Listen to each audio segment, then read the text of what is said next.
እናወራለን። አንድ ሰው ቦዲ ማስ ሳይችል ወደ ኢንቲጀር አይገባም። ማትስ ላይ ተኮነ ከባድ ነው የሚሆነው። ኮምፕሊኬት እና ሶፊስቲኬትድ ነውና ከቀለል ካለው ነገር እንጀምር። ዮሐንስ ወንጌል ምዕራፍ 8 ቁጥር 40 ላይ ከአምላክ ሰምቼ የነገርኳችሁ ሰው ይላል። ልትገድሉኝ ትፈልጋላችሁን? አብርሃም እንዲህ አላደረገም ይላል። ከማሰምቼ ይላል። እሺ የኔን መጽሐፍ ቅዱስ ላውጣው። ስንት ላይ ያልከኝ? እዚሁ ላምበው። ያሳዝናል። አይ ቦዲ ማስ ኦኬ።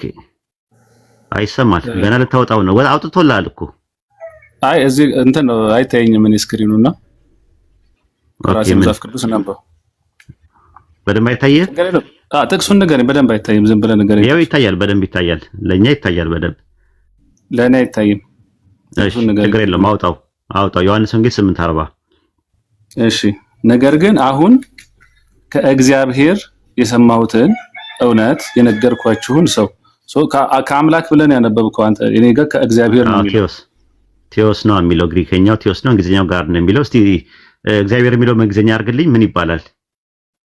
አንተ ለምን መጠቀም አልፈለክም? ግን እግዚአብሔር የሚለውን ቃል እግዚአብሔር አይልማ ግሪከኛው። እግዚአብሔር አይታወቅም። ቦሌ ኤርፖርት ላይ ነው የሚያበቃው። ለዛ ነው አማርኛ አይደል መጽሐፍ ነው። አማርኛው ላይ እግዚአብሔር የሚለው ስም ሲጀመር ሌላ ነገር ለምን ትሄዳለህ? እግዚአብሔር የሚለው ስም ኢትዮጵያ ውስጥ ኢትዮጵያኖች ሀገር በቀል ስም ነው። የሁለት ቃላት ፍቅር ነው። ገብቷል? ስለዚህ እግዚአብሔር ብለን አንጠቀም። እኔ አልጠቀምም። ለምሳሌ እግዚአብሔር የሚለውን ስም ከምጠቀም ይልቅ ባይብሉ ላይ በተጻፈበት በግሪኩና በእንግሊዘኛው ላይ ጋድ ብዬ ነው። በእንግሊዘኛ ላይ እግዚአብሔር የሚለው ነው ተርጉምልኝ ብለህ የለውም። አምላክም እኮ አማርኛ ነው። አምላክ የሚለው አማርኛ ነው። እግዚአብሔር የሚለው ግን የሁለት ቃላት ፍቅር ነው። ከቦሌ ፖርት ያልፋል። ያው በዛ በአንተ ሎጂክ ሄድ ከቦሌ ፖርት አልፈም ማለት አምላክ ትርጉም አለው። እግዚአብሔር የሚለው በእንግሊዘኛ አድርግልኝ ነው የምልህ። አምላክ የሚለው በእንግሊዘኛ ላይ ጋድ ብዬ፣ በግሪከኛ ላይ ቴዎስ፣ በአረብኛ ኢላህ ብዬ ልጠቀም እችላለሁ። ነገር ግን እግዚአብሔር የሚለው በእንግሊዘኛ አድርግልኝና ምን ብዬ ልበለው? በእንግሊዘኛ መቀየር እኮ ነው። እዛው በእንግሊዘኛ ምን አለ የሚለው ጋድ ለሚለው እግዚአብሔር ማለት ትርጉም የለውም።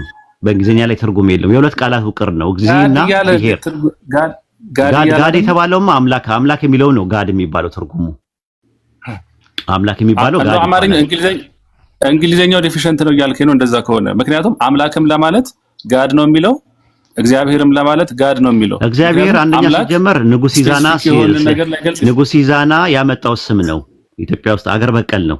ነቢያትም ሐዋርያትም አያውቁትም። ነገር እግዚአብሔር የሚለውን ማለት ነው። የግዕዝ ቃል ነው። የሁለት ቃላት ፍቅር ነው። አንድ ትርጉም አይደለም ያለው፣ ሁለት ትርጉም ነው ያለው። እግዚአብሔር ማለት ምንድነው የቃሉ ትርጉም? ጠያቂው እግዚአብሔር ማለት የዓለማት ፈጣሪ ማለት ነው አይደለም።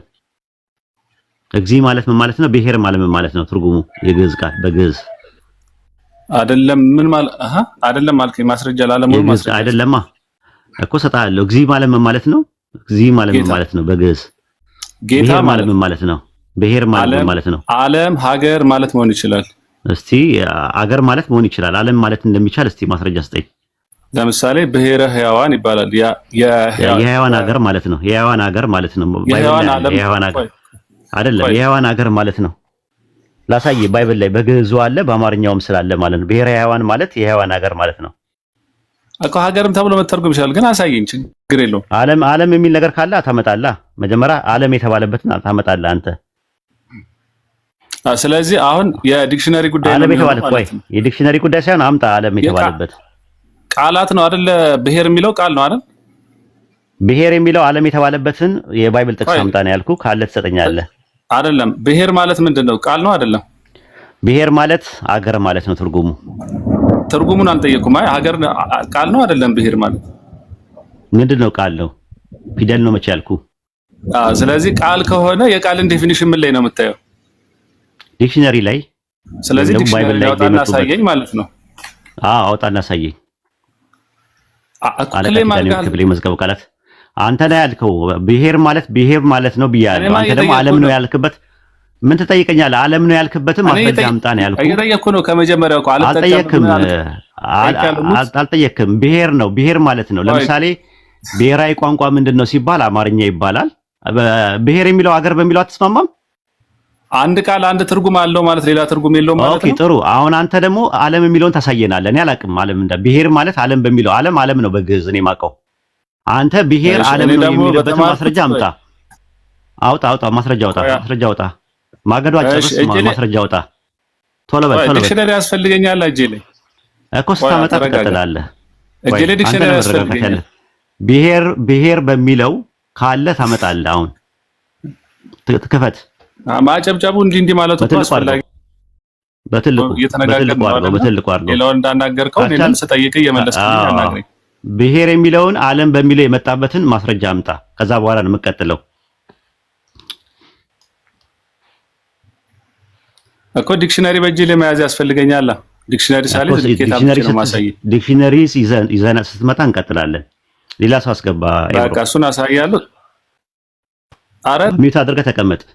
አታውጡት። ሚት አድርገህ ተቀመጥ።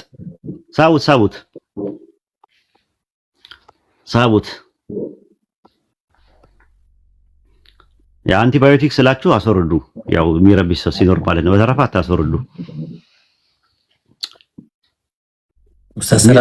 እኔ እኮ አሁን በመረጃ እናውራ ነው እንጂ ያልኩት።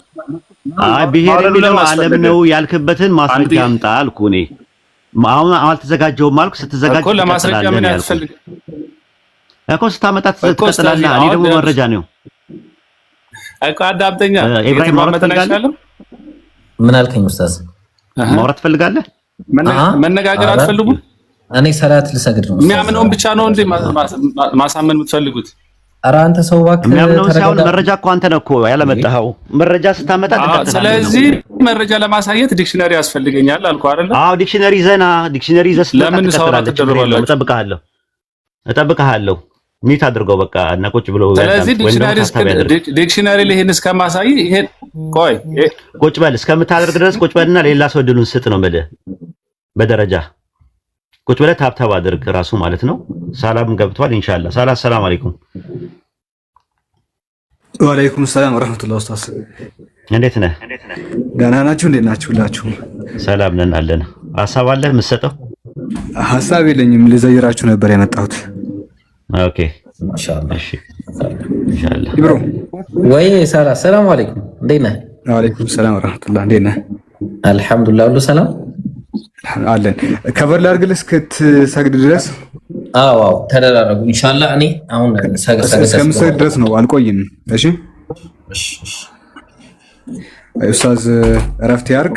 እኔ ትንሽ ከበር ላድርግና ኢንሻአላህ ስትመለስ ንገረኝ። እሺ ጥያቄ ልቀበል። ጥያቄ ያላችሁ ልጆች እሺ። ድረስ ልጆች እስከሚመጡ ድረስ ማንን የሆነ ልጅ ገብቶ ዮሐንስ ወንጌል ምዕራፍ 8ን እያወራ ነበር የነበረው።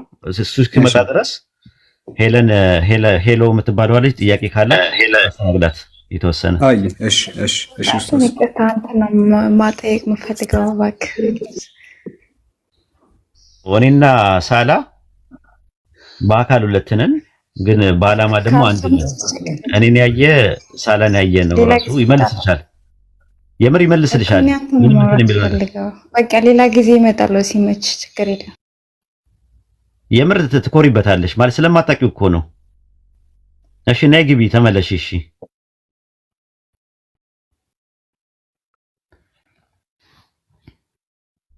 ነይ ተመለሽ። እሺ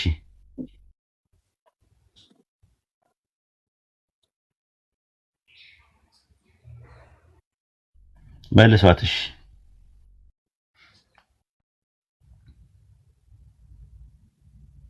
ሌላ ሰው እስከዛ ጥያቄ ካለው መጠየቅ ይችላል። ቶሎሳ ክርስቲያን ነው?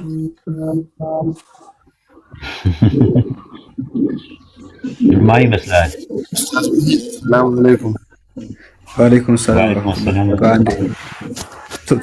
ኦኬ የጃቢር ፕሮፋይል አሩ ነው። እሺ ሀቢብ አማን ነው ሐለቢ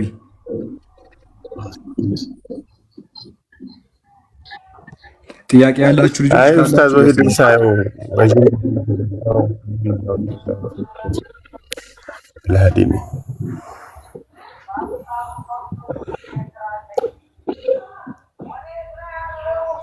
ኡስታዝ ወአለይኩም ሰላም ወራህመቱላሂ ወበረካቱ። አላ አብዱልሃዲ ነኝ። አልሐላቢ። ኦኬ ሰላም ነው። አማን ነው። ማሻአላህ ሰላም ነን አለን። አስገቧት ነው ልጅቷን ጥያቄ ሳቧት። የለኝም እከታተላለሁ። እሺ ችግር የለውም ተከታተል ቦታ ስላለ። ሳላ ብዙ ፖይንቶች ነው የተነሱት ዛሬ። ዮሐንስ ወንጌል ምዕራፍ 10ን በደንብ አድርገን ያየ ነው። የኢየሱስ ክሌም አድርጓል ወይ ሊወግሩት የነበረው ዲቫይን ሰንሺፕ ስለነበረ ነው ወይ የመለኮታዊ ልጅነት ክሌም አድርጎ ነው ወይ ኢየሱስ የሚለውን ነገር በደንብ አይተን ነበረ። ዮሐንስ ወንጌል ምዕራፍ 5 ቁጥር 18 ላይም አይሁዶች ዮሐንስ እየነገረን ያለው ወይም ጸሐፊው እየነገረን ያለው ሰንበትን ስለሻረ ብቻ አይደለም ራሱን ከአምላክ ጋር አስተካክሎ የሚለው ነገር የአይሁዶችን ነው እየነገረን ያለው ወይስ ዮሐንስ ራሱ ኢየሱስ ሰንበትን ሽሯል እያለን ያለው የሚል ነገር እያየን ነበር። ሰንበትን ሽሯል ኢየሱስ እንደ ክርስቲያኖች ትምህርት አልሻረም። ግን ሰንበትን ስለሻረ ብቻ ሳይሆን ተጨማሪም ደግሞ ከአምላክ ጋር ራሱን ስላስተካከለ ድንጋይ ሊወግሩት አነሱ ነው የሚለው። ከአምላክ ጋር ማስተካከልና ሰንበትን ሻረ የሚለው ክሌም የአይሁዳኖች ክሌም እንጂ የዮሐንስ ክሌም አይደለም የሚለው ነገር ልጁ አመነልን ማለት ነው። በኋላ ላይ ነው ዮሐንስ ወንጌል ምዕራፍ 8 ላይ ገብቶ ከአብርሃም በፊት ነው ያለው የሚለው ክሌም ዲቫይን የሚያመለክተው የሚል ነገር አደረገ። እሱን እያወራን ነበር አጋጣሚ የወጣው ማለት ነውና ከዛ አንፃር ነው ጥሩ ጊዜ ነበረ ያለው ኡስታዝ ዋይ ጥያቄ ነው። ኦኬ ካንተ በፊት ሰላም ብያለሁ። ካንተ በፊት ሄሎ አለች። ሄሎ እሺ ጠይቂ በቃ ጋዲዝም ከሳላ ጋር ትቀጥላለህ። ሄሎ ትጨርስና እሺ ሰላም ብያለሁ።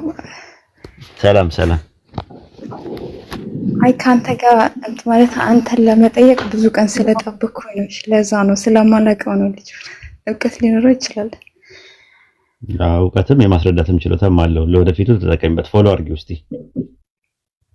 ኦኬ እሺ ፎሎ አድርጊውና ላይቭ ሲከፍት ወይም ደግሞ ባለበት ቦታ ላይ ጠይቂው። ትጠቀሚያለሽ ነው ለራስሽ ነው። እሺ ለኔ ጥያቄ መሰለ አሁን ላይ መጽሐፎች ሁሉም ሰዎች በበጎ ፈቃድ የጻፉት ነው ብዬ ነው የማምነው። ግን ዝም ብዬ ብቻ ማወቅ ስለምፈልግ ልጠይቃ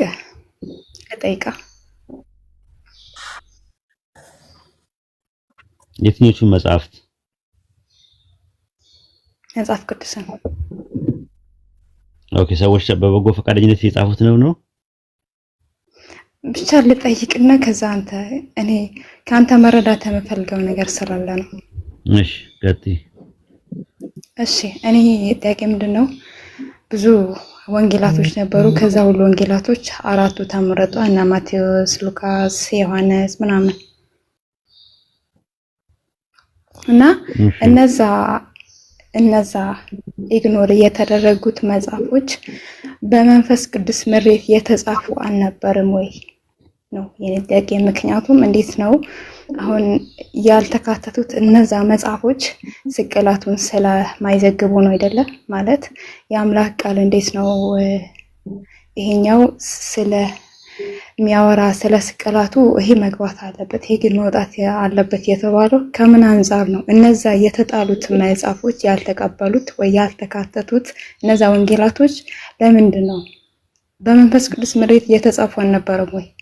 ይሄ ነው ጥያቄ። እና እባክህ በቃ ሁለተኛ ጴጥሮስ ምዕራፍ 1 ላይ ቁጥር 20 እና 21 ላይ ስትመለከቱ ይህም በመጀመሪያ ወቁ በመጽሐፍ ያለውን ትንቢት ማንም ለገዛ ራሱ ሊተረጉም አልተፈቀደለትምና ይላል።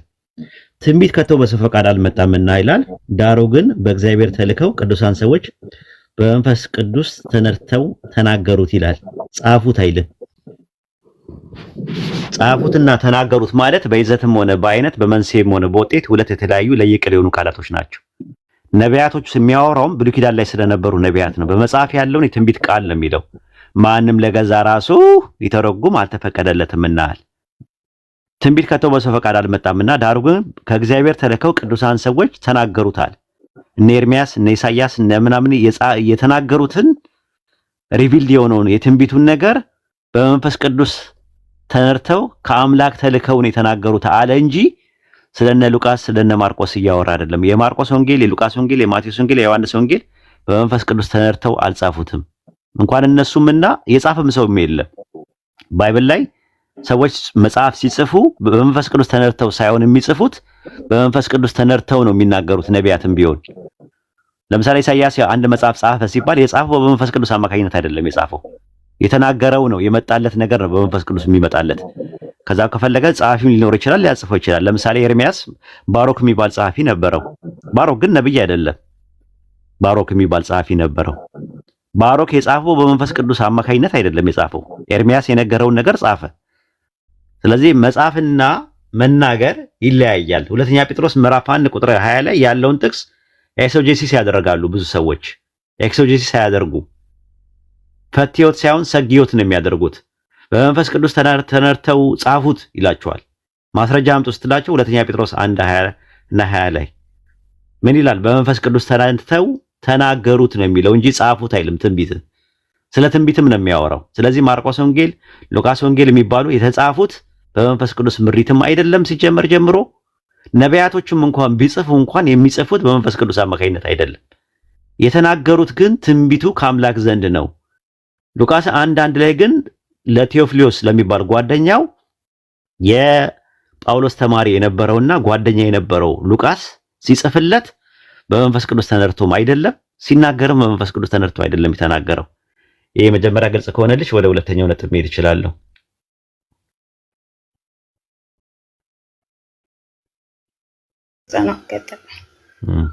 ስለዚህ ወደ ሁለተኛው ነጥብ ስንሄድ እነዛ ወንጌሎቹ ሲጻፉ ታሪኮች ናቸው። ሉቃስ 1:1 ላይ ምንድነው የሚለው? ከመጀመሪያ የነበሩት ብዙዎች በየተራ ታሪክን ሲያዘጋጁ አይቼ መልካም ሆኖ ስለታየኝ ላንተም ልጽፍልህ ወደድኩኛል። ብዙዎች የተባለውን አርጌንስ የሉቃስ ወንጌል ምዕራፍ 1 ቁጥር 1 ሲተነትን ብዙ ወንጌሎች ነበረዋል። ከዛ ውስጥ የተመረጡት አለ 4 ብቻ ናቸዋል። ብዙ ነበሩ። የቶማስ ወንጌል የሚባሉ ነበረ፣ የጴጥሮስ ወንጌል የሚባሉ ነበር ብሎ ይጠቅስና የማቲያስ ወንጌል የሚባል ነበር አለ። ከዛ ውስጥ የተመረጡት ሉቃስ ሲጽፍ ሉቃስ ከመጻፉ በፊት የነበሩ ብዙ ወንጌሎች ነበሩ። ብዙዎች በየተራ ታሪክን ያዘጋጁዋል። 4 ብቻማ ከሆኑ ሶስቱ ብሎ ይል ነበር። ብዙዎች በየተራ ታሪክን ያዘጋጁዋል። ከዛ ለመጀመሪያ ጊዜ ምንድን ነው ያደረገው? ማነው አርጌንስ የሚባለው ነገር ማን አርጌንስ አልኩኝ፣ ኢራኒየስ የሚባል ሰው ለመጀመሪያ ጊዜ 4ቱን እንትን መረጣቸው ማለት ነው። 4ቱን ወንጌሎች መረጣቸው። ማን? የማቴዎስ ወንጌል፣ የማርቆስ፣ የሉቃስና የዮሐንስ የሚባሉ ወንጌሎች እንትናሉ ተመረጡ። በግለሰብ ደረጃ ነው የተመረጡ ለመጀመሪያ። ከዛ በጉባኤ ደረጃ ሲባል በ363 በሎዶቂያ ጉባኤ ቱርክ ውስጥ በሎካል ደረጃ፣ በአጥቢያ ደረጃ፣ በአካባቢ ደረጃ 4 ወንጌሎች ተመረጡ ማለት ነው። በተረፈ ሌሎቹ ወንጌሎች በአጠቃላይ ኢየሱስ ሳይሰቀል ወደ ሰማይ እንዳረገ የሚናገሩ ወንጌሎች ናቸው። ይሄንን መስማት ትፈልጋለች ከኦርቶዶክስ አስተማሪ? ከኦርቶዶክስ አስተማሪ መስማት ትፈልጋለች እንዴ? ስቅላቱ ማስከል የለኩ ክርስትና አንዴ በክርስቶስ እኮ ነው የተሰማው። ወንጌሎቹ ለምንድን ነው ያልተካተቱት? ስቅላቱን ስለማያሳዩ እንደገና ደግሞ መናፍቃኖቹ በእነሱ እጅ አለ ተብሎ ስለሚታመን ማለት ነው። እሱን ዲያቆን ሄኖክ ኃይሌ የሚለውን እንስማውና ወደ ነጥብሽ እንመጣለን ማለት ነው። የማን ዲያቆን ነው የካልኩ? እንደ ዲያቆን ያረጋል አበጋስ። እሺ በሰማሽና ሁለተኛው የሕማማት ሌላው ጠባይ የመጽሐፍ ቅዱስ መጽሐፍት ቀኖና ሂደት ዋናና መሰረታዊ መለኪያው ነጥብ ሕማማት ነበረ። የቅዱሳት መጽሐፍት ቀኖናዊ ሂደት ራሱን የቻለ ሰፊ ጉዳይ ነው። ዲያቆን ሄኖክም አንስቶታል። ቅዱሳት መጽሐፍ ቅዱስ ብለን የምናምነውን የሰጡ ከሐዋርያት ቀጥሎ የተነሱ የተለያዩ አባቶች በዘመናት ብዙ ወጥተው ወርደው ነው እና በዘመን ሐዋርያት ከዛም ቀጥሎ እስከ 3ኛ 4ኛ መቶ ዓመት ድረስ የሐዋርያትን ስም የያዙ የተለያዩ መጽሐፍት ይሰራጩ ነበር። አሁን እኛ በብዙ ነገር እድለኞች ነን። ለምን? ወንጌሉ ራሱ ተለክቶ 4 ነው። መልእክታቱ ተለክተው ተሰጥተውናል። አሁን የትኛው ወንጌል ነው ትክክሉ ብለን አንቸገርም፣ የተሰጠውን መጠቀም አቅቶን ካልሆነ። ወደ 2ኛው 3ኛው መቶ ዓመት እንመለስና በሐዋርያት ስም ይሰራጩ የነበሩትን ወንጌል የሚል ስም ያላቸውን እስኪ በጣም የታወቁትን ዋናዎችን ብቻ ላንብብላችሁ እና ያኔ ብትኖሩ ኖሮ የትኛውን ትመርጡ ነበር? እስኪ ለራሳቸው የቤት ስራ ውሰዱ። አንደኛ የቶማስ ወንጌል የሚባል ነበረ። ሁለተኛ የእንድርያስ ወንጌል፣ ሶስተኛ የፊልጶስ ወንጌል፣ 4ኛ የማርቆስ ወንጌል፣ 5ኛ የማቴዎስ ወንጌል፣ 6ኛ የዕብራውያን ወንጌል፣ 7ኛ የመርቃያን ወንጌል፣ 8ኛ የግብፃውያን ወንጌል፣ 9ኛ የባሲዲዲስ ወንጌል፣ 10ኛ የእውነት ወንጌል ጎስፔል ኦፍ ትሩዝ የሚሉት፣ 11ኛ የማርያም ወንጌል፣ 12ኛ የአራቱ ሰማያውያን ኃይላት ወንጌል፣ 13ኛ የይሁዳ ወንጌል፣ 14ኛ የሉቃስ ወንጌል፣ 15ኛ የናዝራውያን ወንጌል ታከታቸው አይደለ? 16ኛ የኢዮናውያን ወንጌል፣ 17ኛ የ12ቱ ወንጌል፣ የያዕቆብ ወንጌል ወደ 25 ቢያንስ ዋና ዋና ይሰራጩ ነበር። ከነዚህ መካከል እነዚህ ሁሉ ውድቅ ሆነው ለምን አራቱ ብቻ ተመረጡ? ሁሉም ስህተትና ችግር ያለባቸው ሆነው አይደሉም። ግን ከአራቱ ውጭ የነበሩት በጣም ብዙዎቹ የክርስቶስን ሕማማት በግልጽ አያነሱም ነበር። ዋና ችግራቸው ያ ነበር። ለምሳሌ የቶማስ ወንጌል የመሳሰለው ይሄ ዘኢንፋንሲ ጎስፔል የሚባለው በጣም ትኩረት የሚያደርገው በጌታችን የልጅነት ዘመኑ ላይ ነው። ጌታችን ተአምራትን ማድረጉን ይናገራል። ጭቃውን እፍ ሲለው ወፍ መሆኑን ምናምን በፀሐይ ጮራ ላይ መቀመጡን ይሄ ችግር አልነበረውም። ግን ሕማማቱን አያነሳም። ዝም ነው፣ ዝም በቃ ሳይለንት። ስለዚህ የክርስቶስን ሕማማት የማያነሳ ወንጌል ሊሆን አይችልም። ሌሎችም እንዲህና እንዲህ ባለ ነው። አራቱ ብቻ ተለይተው የተመረጡት ማለት ነው። እናመሰግናለን። ሰማችሁ? አራቱ የተመረጡበት ምክንያት የክርስቶስን ሕማማት ወይም ደግሞ የስቅለቱን፣ መሞቱን፣ መገደሉን ምናምን ነገር አያወሱ። ስለዚህ ከዛ አንፃር አራቱ የተመረጡበት ምክንያት ያ ነው። የመረጠው ደግሞ ኢራኔስ የሚባል ሰው ነው። ለመጀመሪያ ጊዜ የመረጣቸው አራቱ ማለት ነው። ከዛ በኋላ በቤተክርስቲያን ደረጃ አራቱ በ363 ሎዶቅያ ጉባኤ በሚባለው ላይ የተመረጠው ማለት ነው። ብዙ ናቸው ያሉት ወንጌሎች። ከነዚህ ያሉት አራቱ ወንጌሎች የተመረጡት አለ አርጌንስ ከነዚህ ወንጌሎች መካከል ነው የተመረጡት አለ። ቤተክርስቲያን ናት መጽሐፍ ቅዱስን የሰጠችን የወሰነችው እንጂ መጽሐፍ ቅዱስ አለ ቤተክርስቲያንን የሰራው። መጽሐፍ ቅዱስ አሁን በምናውቀው መልኩ ሳይኖር ቤተክርስቲያን ነበረች። 3000 ሰዎች በጴጥሮስ ስብከት ሲያምኑ ቤተክርስቲያን ነበረች። መጽሐፍ ቅዱስ ግን አልነበረም። የጴጥሮስ መልእክትም የለም። ጳውሎስ ገና አልተጠራም። 14ቱ መልእክታት የሉም። ወንጌሎችም አልተጻፉም። አንድ ሰው መጽሐፍ ቅዱስን አለ መጀመሪያ ማወቅ ያለበት ቤተክርስቲያን ነው ማወቅ ያለበት። ለምን ቤተክርስቲያን መጽሐፍ ቅዱስን የጻፈችውና የመረጠችው እምነቷን በሚገልጽ መንገድ ነው። ተመልከቱ። ቤተክርስቲያን ተለይቶ ሰው መጽሐፍ ቅዱስን ሊረዳው እምነቷን በሚገልጥላት ለእምነቷ ለራሷ ለምታምንበት ነገር በሚስማማት መልኩ ነው እነዛን ወንጌሎች የመረጠችው። ስለዚህ ያ ጉባኤው የሎዶቅያ ጉባኤ የሚባለው በ363 ላይ ሲካሄድ እነዛ የሚያምኑት ሰዎች ያው ቤተክርስቲያን ማለት ኤክሌሲያ ማለት ያው እንትኑ ነው ውስጡ ያሉ ሰዎች ናቸው። እነዛ ሰዎች እምነታቸውን በሚስማማቸው መልኩ ነው አድርገው እነዛን አራቱን የመረጡት አለ እና ከዛ አንፃር ይሄንን ማየት ትችያለሽ ማለት ነው። ሄሎ ጥያቄ ካለሽ እዚህ ላይ ያልገባሽ ነገር ካለ ማብራራት እችላለሁ። ኦኬ ለምሳሌ አሁን ሉቃስ ሆነ ዮሐንስም እንደዚህ ማለት በራሳቸው ፍቃድ ከጻፉት ለምን ነው ታዲያ ይሄን አላ ብዙ መለያየትን ያላገኘንባቸው? ለምሳሌ አንዳንድ የቁጥር ስህተቶች ምናምን አሉ። ያው በሰው ነው የተጻፉት ስለሚባል እሱም ችግር የለም። ግን ለምን ታዲያ ይሄን ያክል የሰፋ ስህተት ያልተገኘበት? በራስ ፈቃድ የሰፋ ስህተትም አለው። ለምሳሌ የታሪክ ስህተት አለው ራሱ። ለምሳሌ ማርቆስ ወንጌል ምዕራፍ 1 ላይ እዩ። ራሱ ማርቆስ ወንጌል ምዕራፍ 1 ላይ ስትመለከቱ ኢየሱስ ከተጠመቀ በኋላ ቁጥር 12 ላይ ወዲያውኑ መንፈስ በምድረ በዳ አወጣው፣ በምድረ በዳም ከሰይጣን ጋር እየተፈተነ 40 ቀን ሰነበተ ይላል። ስንት ቀን ሰነበተ ይላል? 40 ቀን አለ። ዮሐንስ ወንጌል ላይ ደግሞ ስትመለከቱ ኢየሱስ በተጠመቀ በንጋታው 2 ሐዋርያቶችን ሰበሰበ መለመለ ማለት ነው። ከዛ በሶስተኛው ቀን ቃና ዘገሊላ ቢባል ሰርግ ላይ ነበር ይለናል። የትኛው ነው ትክክል? እሺ ከዛ በኋላ ደግሞ ምን አለ? ዮሐንስ አሳልፎ ከሰጠ በኋላ የአምላክን መንግስት ማስተማር ሲጀምር በገሊላ ባህር አጠገብ ሲያልፍ 2 ወንድማማቾችን አገኛቸው ይላል። ማንን ያገኛቸው? እንድሪያስና ጴጥሮስን ማለት ነው። ስምዖን ወንድሙን እንድሪያስን አገኛቸው ይላል። መለመላቸው ይላል። ዮሐንስ አሳልፎ ከተሰጠ በኋላ ዮሐንስ እስር ቤት ከገባ በኋላ ይላል። የዮሐንስ ወንጌል ላይ ግን ስታነቢው ኢየሱስ ሐዋርያትን የመለመላቸው ከዮሐንስ ጋር አብረው ነበሩ ይላል። ከዛ ቃና ዘገሊላ የሚባል ሰርግ ካሳለፈ በኋላ ኢየሱስ ምን ይላል? እንትን ስለ ዮሐንስ ሲነገር ዮሐንስ ገና ወደ ወህኒ አልተጨመረም ይላል። ትክክለኛ የትኛው ነው?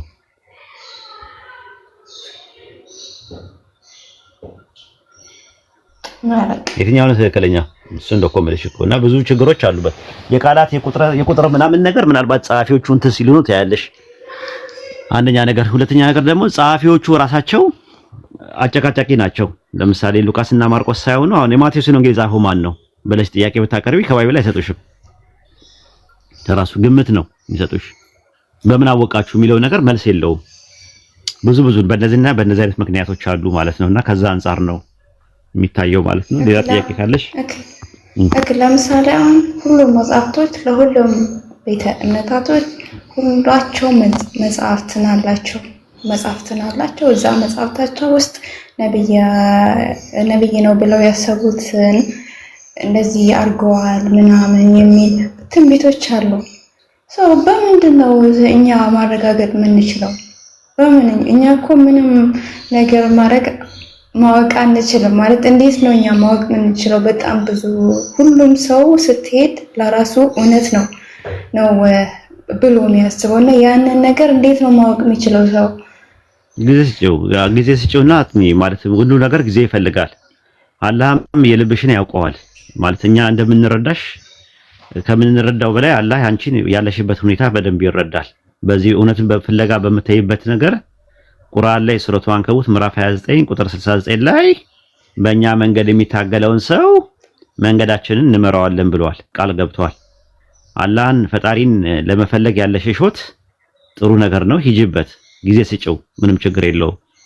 አንቺ ጊዜ ባልሰጠሽበት ነገር ላይ ሆን ብለሽ ስራይ ብለሽ እውነቱን እያወቅሽ ስታስተባቢ ነው። አሁን ግን አንቺ እውነትን ፍለጋ እስከሄድሽ ድረስ አላህም ያግዝሻል፣ ይረዳሻል። ጊዜ ስጪው። የእምነት ጉዳይ ስለሆነ የህይወትና የሞት ጉዳይ፣ የዘላለም ህይወትና የዘላለም ሞት፣ የጀነትና የጀሃነም ጉዳይ ስለሆነ ጊዜ ስጪው። ስሜታዊ አትሁኚ፣ ኢሞሽናል አትሁኚ፣ ራሽናል ሁኚ። ኢሞሽናል የሚባሉ ነገሮች አራት ናቸው አይደል? ስሜት የሚባሉት አራት ነገሮች ናቸው። ጥላቻ፣ ፍቅር፣ ደስታና ሀዘን የሚባሉት ማለት ነው። በእነዚህ ውሳኔ ውስጥ የተወሰነ ውሳኔ ትክክል አይደለም፣ ራሽናል ነው። ማን ኢሞሽናል ነው። ኢሞሽናል የሆኑ ነገሮች ደግሞ ጸጸት አለው። ጸጸት ውስጥ እንዳትገቢ ከፈለግሽ ከዚህ ውጪና ራሽናል በሆነ መንገድ ከስሜት ውስጥ ወጥተሽ ከኢሞሽናል ሴቲንግ እና ፕሎት ውስጥ ወጥተሽ ወደ ራሽናል ለመሆን ምክንያታዊ ለመሆን ፈልጊ ማለት ነው። ያን ደግሞ ስትወጪ ጊዜ ሰጪውና ዲሲሽን ሜኪንግ ፕሮሰሱን ላንቺ ሰጥቶሻል አላህ በተፈጥሮ ለሁላችንም ሰጥቶናል። አጠቃቀማችን ነው የሚያስጠይቀንም እሱ ነው መጨረሻ ላይ። ስለዚህ አንቺ ጊዜ ስጪው። ይሄ አሁን እንደዚህ በአንድ ምሽት ስፖንታኒስሊ ኦቨርናይት ይሄ ነው ተብሎ የሚባል ነገር አይደለም። ጊዜ ይፈልጋል ማንኛውም ነገርና አብሽሪ። እሺ አላህ ያግዝሻል። እሺ ከጣመሽ ጥሩ ነው ብለሽ ካሰብሽ እስልምና እሰየው ነው። ካልሆነ ደግሞ ካልተመቸሽም ደግሞ ተሳስተዋል ብለሽ ካልሽ ያንቺ ምርጫ ነው። ግን ጊዜ ስጪው ነው የምልሽ። ጊዜ ስጪው። ኦኬ ለምሳሌ አሁን በቁርአን ላይ ቁርአንን አንብቤ መጋጨት ምናምን ከሌለው የአምላክ ቃል ነው ማለት አልችልም። ምክንያቱም የጻፈው አንድ ሰው ነው፣ ነብይ መሐመድ ናቸው አይደለ? የጻፉት ማለት ብዙ ሰው አልዘገበውም፣ አንድ ሰው ነው። ለዛ መጋጨትን ላገኝበት አልችልም። ከዛ ያንን ቁርአንን የጻፉት ነብዩ መሐመድ ሐሳብሽ ገብቶኛል። ቁርአን የጻፉት ረሱል ሰለላሁ ዐለይሂ ወሰለም አይደሉም፣ ሰሃባዎች ናቸው የጻፉት። ረሱል ሰለላሁ ዐለይሂ ወሰለም ወደ 48 ጸሐፊዎች ነበሯቸው። ቁርአን በእርግጥ አንድ መጽሐፍ ነው። ባይብል ግን የተለያየ መጽሐፍ ነው። 66 መጽሐፍ ነው። ብሉይ ኪዳን 39፣ አዲስ ኪዳን 27 ነው። ወደ 40 የሚያክሉ ሰዎች ጽፈውታል። ጸሐፊዎቹ በውል ባይታወቁም ማለት ነው። ጥያቄያችን እሱ አይደለም። ራሱ የዮሐንስ ወንጌል የሚባለው በማኑስክሪፕት ደረጃ ይለያያል። ሳይናቲከስ፣ ቫቲካንስ፣ አሌክሳንድሪያስ፣ ኤፍሬማይ እየተባለ እርስ በርሱ ይጋጫል። ራሱ አንዱ ወንጌል የዮሐንስ ወንጌል ራሱ ከዮሐንስ ወንጌል ጋር ራሱ ይጋጫል። ከሌላ ዮሐንስ ወንጌል ጋር ይጋጫል ነው የምንለው። እሱ ነው። አሁን እንደዛ ከሆነ ምንድነው ጥያቄ የሚነሳው? አንድ መጽሐፍ ከአምላክ ዘንድ ከሆነ መጋጨት የለበትም ነው ቁርአን ክሬም ያደረገው ሱረቱ ኒሳ ምዕራፍ 4 ቁጥር 82 ላይ። ይህ ቁርአን ከአላህ ሌላ አካል ከሆነ ምንድነው የሚለው? ምንድነው ቁርአን አያስተነትኑም ምን ይላል? ቁርአንን አያስተነትኑም ምን ይላል? የረበሽከን ነው ወንድማችን፣ ላወርድ ነው። ቁርአንን አያስተነትኑም ይላል። ከአላህ ሌላ ከሆነ አካል የነበረ ቢሆን ኖሮ እርስ በርስ ግጭት በተገኘ ነበር ይላል። ስለዚህ ከአንድ አምላክ የመጣ መጽሐፍ ከአንድ አምላክ የመጣ መልእክት እርስ በርስ አይጋጭም ብሎ እንትን ብሏል። ግን የማይጋጭ ነገር ሁሉ ግን የአምላክ ቃል ነው ማለት አይደለም። ገባሽ? ዊሊያም ሼክስፒር የጻፈው መጽሐፍ አለ። እነ ፕላቶ የጻፉት መጽሐፍ አለ። እነ ዲዮጋን የጻፉት መጽሐፍ አለ። ፓይታጎረስ የጻፈው መጽሐፍ አለ። አርስጣጣሊስ የጻፈው አለ። እነሱ የጻፉት መጽሐፍቶች እርስ በርሳቸው ካልተጋጨህ የአምላክ ቃል ነው ማለት አይደለም። የአምላክ ቃል ከሆነ ግን መጋጨት የለበትም ነው ፖይንታችን እያልን ያለ ነው። ከዛ አንጻር ነው የሚታየው። ታዲያ የአምላክ ቃል ለመሆኑ ምንድነው ማስረጃ ብለን ስንል ስለ ቁርአን 4 ጥናቶችን ልንገርሽ። የመጀመሪያ ያጠኑት ክርስቲያን ሚሽነሪዎች ናቸው። ቁርአን አሉ አለሽ እየሰማሽኝ ነው? ሄሎ ሰማለሁ። አዎ ቁርአን ተበርዟል አሉ። ለምን? የነሱ መጽሐፍ ስለተበረዘ። ክርስቲያን ሚሽነሪዎች ተበርዟል ብለው ክሌም ያደርጋሉ። ለምን? የነሱ መጽሐፍ ስለተበረዘ። አንቺ ያምሻል ስልሽ ኧረ እኔ አያመኝም ነው ማለት ያለብሽ። አንተም እኮ ያማሃል ካልሽ ህመምሽን አረጋግጠሽ ነው እንትን የሚለው። ክርስቲያን ሚሽነሪዎች መጽሐፋቸው ስለተበረዘ ቁርአን ተበርዟል ብለው ክሌም ያደርጋሉ። የነሱን ጥናት ውድቅ የሚያደርጉት እነማን ናቸው? ኦሪየንታሊስቶች ናቸው። ኦሪየንታሊስቶች ይመጡና አይ ቁርአን የተበረዘ ነገር የለውም፣ በነብዩ መሐመድ ሰለላሁ ዐለይሂ ወሰለም ጊዜ የነበረው ቁርአንና አሁን ያለው ቁርአን አንድ ነው። ነገር ግን ታዲያ ቁርአን ምንድነው ለእናንተ ሲባሉ ቁርአን ከአህሉል ኪታቦች የተኮረጀ ነው፣ ከነሱ አፖክሪፋ ከሚባሉ መጽሐፍቶች የተኮረጀ ነው፣ ከክርስቲያንና ከአይሁዶች መጽሐፍ የተኮረጀ ነው ብለው ያምናሉ። ግን ከመጀመሪያ የነበረው ነበረ ብለው ያምናሉ ኦሪየንታሊስቶች፣ ወይም ደግሞ የመካከለኛው ምስራቅ ጥንተ ነገር የሚያጠኑ ወይም ደግሞ በሙስሊሞች ሙስተሽሪቅ የሚባሉት ማለት ነው። ከዛ የነሱን ደግሞ ውድቅ ማን ያደርጋሉ? ሊበራል ስኮላሮች እንትን ይላሉ። ሊበራሎች ስኮላሮች ይመጡና ኖ ቁርአን ከአህሉል ኪታቦች ከክርስቲያንና ከአይሁዶች አልተኮረጀም ይላሉ። ለምን? ባይብል ላይ የነበሩ የታሪክ ስህተቶችን ቁርአን ውስጥ መገኘት ነበረበት። ቢያንስ ስህተቱን እንዴት ሳይኮረጀው ቀረ? የሚኮረጅ ከሆነ እንደዛ ነው። አንቺ ትምህርት ቤት ገብተን አንቺ ቁጭ ብለን ከኔ ከኮረጅሽ ምንድነው የሚሆነው? የኔን ስህተት ኤክስ ያመጣሁትንም አብረሽ ኤክስ ማምጣት አለብሽ ከኔ ከኮረጅሽ። ስለዚህ ኤክስ የመጣበትን ባይብል ላይ ያለውን ነገር አብሮ መኮረጅ ነበረበት። ታዲያ ቁርአን ለእናንተ ምንድነው ሲባሉ ምናልባት የሆነ ከሱፐርስቴሽን ወይም ደግሞ ምንድነው የሚባለው ከኤክስትራ ኦርዲነሪ ከሆነ ኖሌጅ የተቀበለው ነው፣ ግን ከሰይጣንም ሊሆን ይችላል ብለው ይላሉ ማለት። ከዛ ሙስሊም ስኮላሮች ይመጣሉ እዚህ ጋር አይ ቁርአን ከሰይጣን ሊሆን አይችልም። ለምን ሲባሉ ሰይጣን የነገን ያውቃል ወይ የወደፊቱን ነገር መጻኢ ጊዜውን ያውቃል ወይ ብለው ጥያቄ ያቀርባሉ። አያውቅም ሲባሉ ቁርአን ገይባትን ይዟል፣ ነበይ ይዟል፣ ትንቢት ይዟል፣ የሩቅ ነገር ሚስጥሮችን ትንቢት ይዟል። ወደፊት አንድ ነገር ሀፕን ከማድረጉ በፊት ሀፕን የሚያደርጉ ነገሮችን ቁርአን ይዟል። ስለዚህ ይሄንን ነገር ከያዘ ከሰይጣን ሊሆን እንዴት ይችላል ብለው ሲጠይቁ ያኔ ሁሉ ነገር ያልቃል ማለት ነው እዛ ጋር ማለት። ስለዚህ ቁርአን ዋናው ነገር ምንድነው? የሩቅ ነገሮችን ይዟል፣ ገይባትን ነገር ይዟል። አንደኛ። ሁለተኛ የዓለማቱ ጌታ የአላህ ንግግር ነው ቁርአን ከመጀመሪያ እስከ መጨረሻው ድረስ። ባይብል ምንድነው? ሲነርጊያ ነው ብለው ነው የሚያምኑት። ሄሎ ሲነርጊያ ማለት የአምላክም ቃል አለበት የሰውም ቃል አለበት ብለው ነው የሚያምኑት። ታሪክ ጸሐፊዎች በራሳቸው መንገድ የጻፏቸው ነገሮች የተናገሯቸው ነገሮች አሉ። አምላክም ደግሞ የተናገረው አለ። እኔ አምላክ ነኝ ከኔ በቀር ሌላ አምላክ የለም እያለ ይናገራል አምላክ። ታሪክ ጸሐፊዎች ደግሞ እንትና ነበረ በርኖሴን ያምጣልኝ ካባይን አምጣልኝ ደበደቡኝ ይላል ጳውሎስ ለእነ ጢሞቴዎስ ለእነ ፊሊሞና ለእነ ቲቶ ምናምን ለሚባሉ ጓደኞቹ የጻፈላቸው ደብዳቤ ነው ስትመለከቱ። ሙሴ በጣም መልካም ሰው ነበረ፣ ትሁት ሰው ነበረ፣ ሙሴ ሞተ ተቀበረ። ማንም ይነግረን ታሪክ ጸሐፊዎች ናቸው እየነገሩን ያሉት።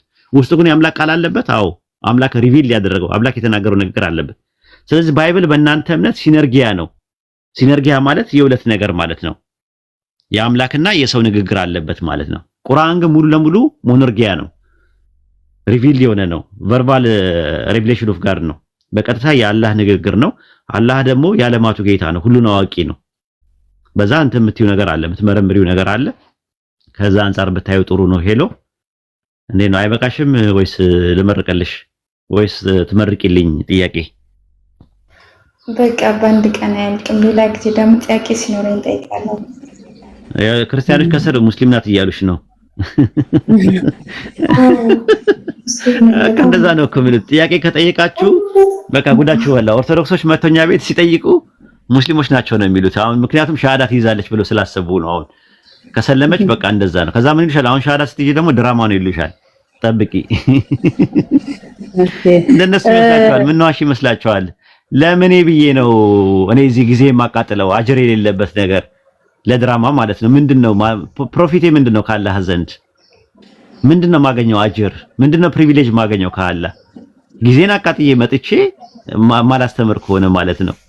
ሰው አምጥቼ ድራማ ሳሰራ ማለት ነው። ደግሞ በዛ ላይ ደግሞ 1 ሚሊዮን እየከፈለ ነው ይላሉ።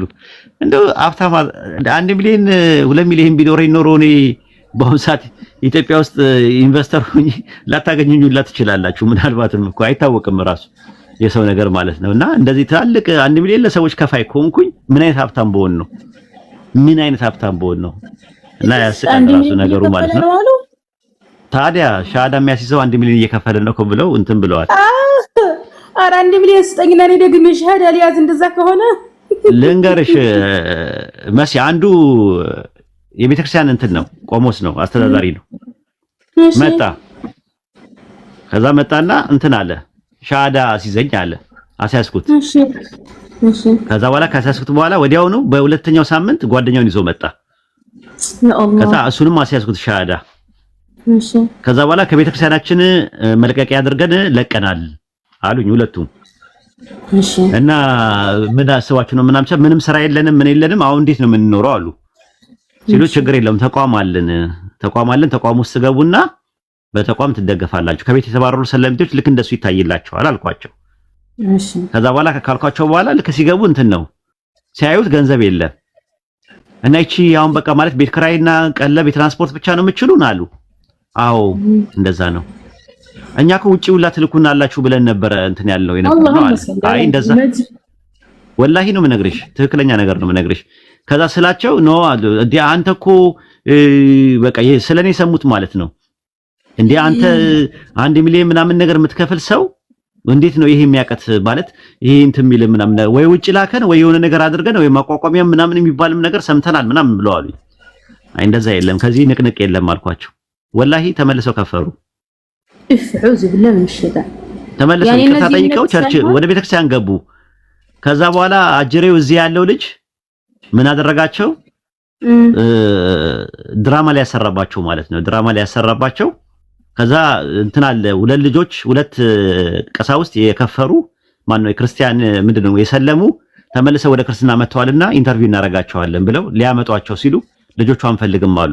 ሚዲያ ላይ ሄደው ይቅርታ ጠየቁ። እዛው ገቡ እዛው እንትናቸው ላይ ማለት ነው።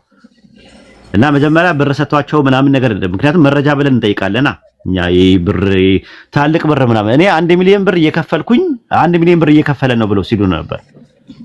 እንደዛ ብለዋቸው ነው እንትን ያለው እና ከዛ አንፃር ነው 1 ሚሊዮን ከየት እንደሚመጣም አላውቅም። ራሱ ሙስሊሙን ማደራጀት አይቻልም በ1 ሚሊዮን አንድ ሰው ከመታሰልኝ እና እንደዛ ነው። ስንት ድሃ ጎዳና ላይ የወደቀ የኔ ቢጤ ድሃ ልጅ የሙስሊም ልጅ እየወሰዱ ያበቁያጠቁ ጴንጤ በሚያደርጉበት ሰዓት አንድ ሰለምኩ ለሚል 1 ሚሊዮን ብር በጣም በነገራችን ላይ መዋሸት እነሱ ጋር አይደብራቸውም። በጣም የታዘብኩት ነገር ማለት ነው። ማይክ ያነሳውት ሄሎየን ትንሽ ሐሳብ ጠይቅሻለሁ ብዬ ነው እንዳትወጪ። ምንድነው ማስተላለፍ የፈለኩት እነዛ ቆሞሶቹ ሰለምን ያሉት ለጥቅማ ጥቅም ነው በቃ እንጂ የእምነት ልባቸው ገብቶ ከሞት በኋላ ህይወት አለ ምናመልከው አምላክ ትክክለኛ ነው ወይስ አይደለም የሚለው ሳይሆን ያስጨነቃቸው ወይ ውጭ ሀገር መሄድ ወይ መለወጥ ነው። ምክንያቱም ኢትዮጵያ ውስጥ ሃይማኖት ንግድ ሆኗል በፕሮቴስታንቱ በኩል ማለት ነው። በጣም በርካታ ሰዎች ሱቅ እየከፈቱ ነው። እዚህ ሶሻል ሚዲያ ላይ የምናውቃቸው የተለያዩ ሰዎች ሱቅ ከፍተው የተለያየ ቢዝነስ ላይ ስላሉ ምናልባት የፕሮቴስታንት ፈንድ የሚደረግ መስሏቸው ነው እኛ ጋር እናንተ ሰለምን ለምትሉ 1 ሚሊዮን መስጠት ብንችል የኛ የደሃ ልጆች በተለያየ አካባቢ ፕሮቴስታንት በበቆሎና በዘይት እየገዛቸው ነው። ሃይማኖት ንግድ ሆኗል እየገዛቸው ነው። እኛ ለእናንተ ለአንድ ሰው 1 ሚሊዮን መስጠት አይደለም ለመቶ ሰው 1 ሚሊዮን መስጠት ብንችል እንደርስላቸው ነበር። ዘይትና ስንዴ ገዝተን ከፕሮቴስታንት እናድናቸው ነበር። እና እኛ ጋር እውነት ነው ያለው። እውነት እንፈልጋችሁ ነው ቶሎ ነው የምለው። በነገራችን ላይ ቆሞስነት ምናምን በኢትዮጵያ ኦርቶዶክስ ቤተክርስቲያን አገልግሎት በጣም ብዙ ብር ነው የሚከፈላቸው። ስለዚህ እውነት ከፈለጋችሁ መጀመሪያ ቤተክርስቲያኒቱ የምትከፍላችሁን ደሞዝ በደንብ አጠራቅሙትና የሆነ ነገራችሁን መሰረታችሁን አስቀምጣችሁ የቤት ኪራይ ከፍላችሁ ስራ ምናምን ስልጠና ወስዳችሁ የተለያየ ስራ ለመስራት ገንዘብ ይዛችሁ ነው መውጣት ያለባችሁ። ምክንያቱም አንድ ቆሞስነት አንድ እንዴ በጣም ብዙ ብር ነው የሚከፈለው። ባለፈ እንደሆነ ሰውዬ እንደው ቆይማ ቪዲዮ ዘራበታለሁ 137,000 ብር ነው እናንተ የሚከፈለው ደሞዙ። እኔ ዲያቆን ልሆን እንዴ እያልኩ ነበር። ቆሞስ ይሁን ዲያቆን ይሁን ነው የሆነ አዲስ አበባ የሆነ ከተማ አጥቢያ መሪ ነው ተብሎ ሰውየው በነገራችን ላይ በቃ ዘናፏ እያለን የሆነ ዋና ገንዳ ውስጥ ምናምን እዛ ፎቶ አንስተውት ሶሻል ሚዲያ ላይ ያቀውት ነው 137,000 ብር ነው የሚከፈለው። ባለፈ ራሱ ታስታውሳላችሁ እዛ ትግራይ ላይ ቆሞስ ነበረ ሰለመ ብለው ግርግር ሲያስነሱ የነበሩት እሱ ልጅ እንርዳህ ወይ ምናምን ብለው ሲጠይቁት እሱ እኮ እስከ 100,000 ብር ነበር ቤተክርስቲያኒቱ የምትከፍለው። በዛው አጋጣሚ የትግራይ ቤተክርስቲያን በጣም ፍሉስ አላት እናንተ እና አንድ ቆሞስ ከ100,000 ብር በላይ ነው ደሞዝ ራሱ የሚከፈለው። ላቅርብ ጥያቄ ይቅርታ ኡስታዝ ዋሂድ ከመሄድ በፊት ኡስታዝ አይሄድብህም። ቆይ አንድ ጊዜ ጋዲዝም ፕሊስ አንድ ጊዜ የክፍያውን ላቆመውና ኡስታዝ ዋሂድና ጋዲዝም ከመጀመራችሁ በፊት ሄለ ማን ነው ሄሎዬ እኔ ልጠይቅሽ የፈለኩት ማለት ነው አሁን ሃይማኖትን እያነጻጸርሽ ያለሽው የሃይማኖት መጽሐፍት ተበረዟል አልተበረዙም በሚለው ዲፔንድ አድርገሽ ነው ወይስ ኢየሱስ ፈጣሪ ነው አይደለም የሚለው ጋር የሆነ ፈጣሪ አይደለም በሚለው አረጋግጠሻል ኢየሱስ ፈጣሪ እንደሆነ አምነሽበታል ወይስ ገና ነሽ በዚህ ዙሪያ ልልሽ ፈልጌ ነው? እኔ መጽሐፍቶች እንዳለ ማለት ሰዎች ለአምላክ ባላቸው ፍቅር ተነስተው የጻፉት ራሳቸው ህግ ያወጡት ብዬ ነው አሁን ላይ የደረስኩበት ይሄንን ነው። አምላክ እንዳለ አምናለሁ። ያንን ያመንኩት ራሴን አይቼ ነው። ራሴን ካየሁ አምላክ ለመኖሩ በቂ ነው። በጣም ጥሩ ጥቼ ካየሁ አምላክ ለመኖሩ በቂ ነው። ግን መጽሐፍቶቹ ግን ትክክል ለመሆናቸው ባለመሆናቸው ምንም ማስረጃ የለኝም። እንደዛ አምላክ ባለው በዛ ስለዚህ አንቺ በሃይማኖት ላይ መጠየቅ ቆይ አንድ ጊዜ ሄድዬ በሃይማኖት ላይ ጥያቄ መጠየቅ የፈለግሽው ኢየሱስ ፈጣሪ እንዳልሆነ ስላረጋገጥሽ ሳይሆን የሃይማኖት መጽሐፍቶቹን ማን የጻፋቸው የሚለው ነው ያንቺ ጥያቄ። ያ እሱ ላይ ነኝ ጥሩ ነው። እና አሁን ኢየሱስ ክርስቶስ ፈጣሪ ነው በሚለው ላይ ምን ያክል አቋም አለሽ? ፈጣሪ ነው ብለሽ ታምኛለሽ? አንድ አምላክ አለ ብዬ አስባለሁ። ኢየሱስ ግን ፈጣሪ ይሆናል ብለሽ አላሰብሽም? አሁን ለምሳሌ የሥላሴ ዶክትሪን አማኞች የሆነች አንቀጽ ከመጽሐፍ ቅዱስ አውጥተው ቢያሳዩሽና ይሄ ኢየሱስ ፈጣሪ ነው ቢሉሽ በዛ ባንቀጽ ልታምኚ ትችያለሽ? ስለ ኢየሱስ ያለኝ ነገር እንትን አይደለም። አሁን እንደዚህ ነው ማለት አልችልም። ያኒ ገና ላረጋግጥሽ ያለብኝ ነገራቶች አሉ። አምላክ እንዳለ በደንብ አምናለሁ። ኢየሱስ ላይ ግን ትንሽ በቃ ሻምብቢ በዚህ ዙሪያ ምናግዝሽ ነገር አለ ብለሽ ካሰብሽ ኡስታዝም አለ እኔም አለሁኝ ወንድሞችም አሉ በደንብ እንረዳዳለን። የኢየሱስ ፈጣሪነትና በክርስትናው ዓለም ያለው ስቅላት በጣም ተያያዥና ተያይዘው የመጡ ትርክቶች ናቸው። ከ3ኛው ክፍለ ዘመን ምናምን የጀመሩ ናቸው። ያንን የቤተክርስቲያን ታሪክን መሰረት በማድረግ ወንድሞችና ኡስታዝ ያስረዱሻል፣ ሁላችንም እናስረዳሻለን። መጽሐፍ ቅዱስ ላይ ያለው የሥላሴ ዶክትሪን ዳር ላይ ያለው የሥላሴ ዶክትሪን አስተምሮ መጽሐፍ ቅዱስ ላይ የለም ለማለት ነው የምፈልገው።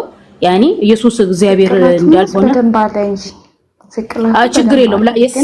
ስቅላቱን የምታምኚው መጽሐፉን መጀመሪያ ማረጋገጥ አለብሽ ነው ዋናው ነገር። መጽሐፉ የእውነት ካልሆነ ማውቃትችም እሺ ችግር የለውም። በቃ ቀጥሉ። እኔ ይሄንን ለማወቅ ፈልጌ ነው። ገና ፍለጋ ላይ ናት ወገናችን። ሄሎ እንግዲህ ከመልካሙ ነገር ያጋጥምሽ እላለሁኝ። ጋዲዝም ቀጥል ከኡስታዝ ጋር።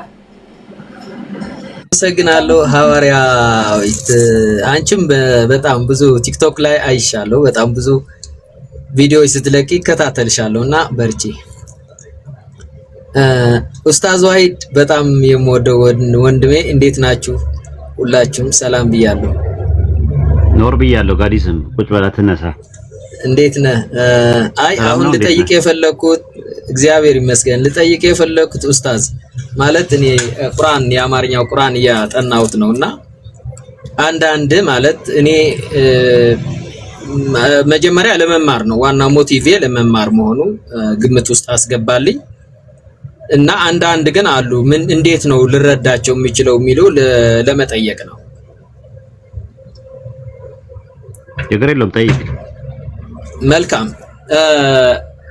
አማርኛው ቅዱስ ቁርአን የአማርኛው የቁርአን ትርጉም ሼክ ሰይድ መሐመድ ሳዲቅ ሐጂ መሐመድ ሳኒ ጠቢብ የሚለውና አሳታሚ ነው ነጃሺ ማተሚያ ቤት። አዎ የቁርአን ትርጉም በለው እስቲ። የቁርአን ትርጉም ገጽ 58 ነው። ገጽ 58 ሐዲሱ ነው ከታች አያው ሳይሆን ሐዲሱ ላይ ሐዲሱ እነዚህ ሁለት ሐዲሶች አሉ ማለት 58 እና 58 እና 73 ላይ ያለው ትንሽ ግልጽ እንድታርግልኝ ፈልጌ ነው ኡስታዝ። እኔ አማርኛ የለኝም። የለም ላንብበውና ኦኬ ላንብበውና ካለ እንትኑን እናያለን። መልካም ኢብኑ ዑመር እንዳስተላለፉት የአላህ መልእክተኛ እንዲህ ብለዋል። ሰዎች በእርግጥ ከአላህ በስተቀር አምልኮት የሚገባው ሌላ አምላክ የለም፣ መሐመድ የአላህ መልእክተኛ ናቸው ብሎ እስኪመሰክሩ ሶላት እስኪሰግዱና ምጽዋት ወይም ዘካ እስኪሰጡ ድረስ እንድዋጋቸው ታዝዣለሁ። ይህንን ሁሉ ከፈጸሙ ነፍሶቻቸውን ንብረቶቻቸውን ከእኔ ይጠበቃሉ። ከዚህ ውጪ ያለውን ጉዳያቸውን አላህ ይተሳሰባቸዋል ይላልና ሌላ ደግሞ 73 ላይ ያለው 73 አያይዘን አንዴ እንጨርሳለን። ኦኬ እሺ ካለቀ በኋላ ወደ ለተኛ ምክንያቱም ጉንጬ በጣም ትንሽ ታፊት ስለሆነች አንድ ጉርሻ ነው እሷን ላላምጣትና ከዛ በኋላ ሁለተኛውን ታጎርሰኛለህ። ታጎርሰኛለህ።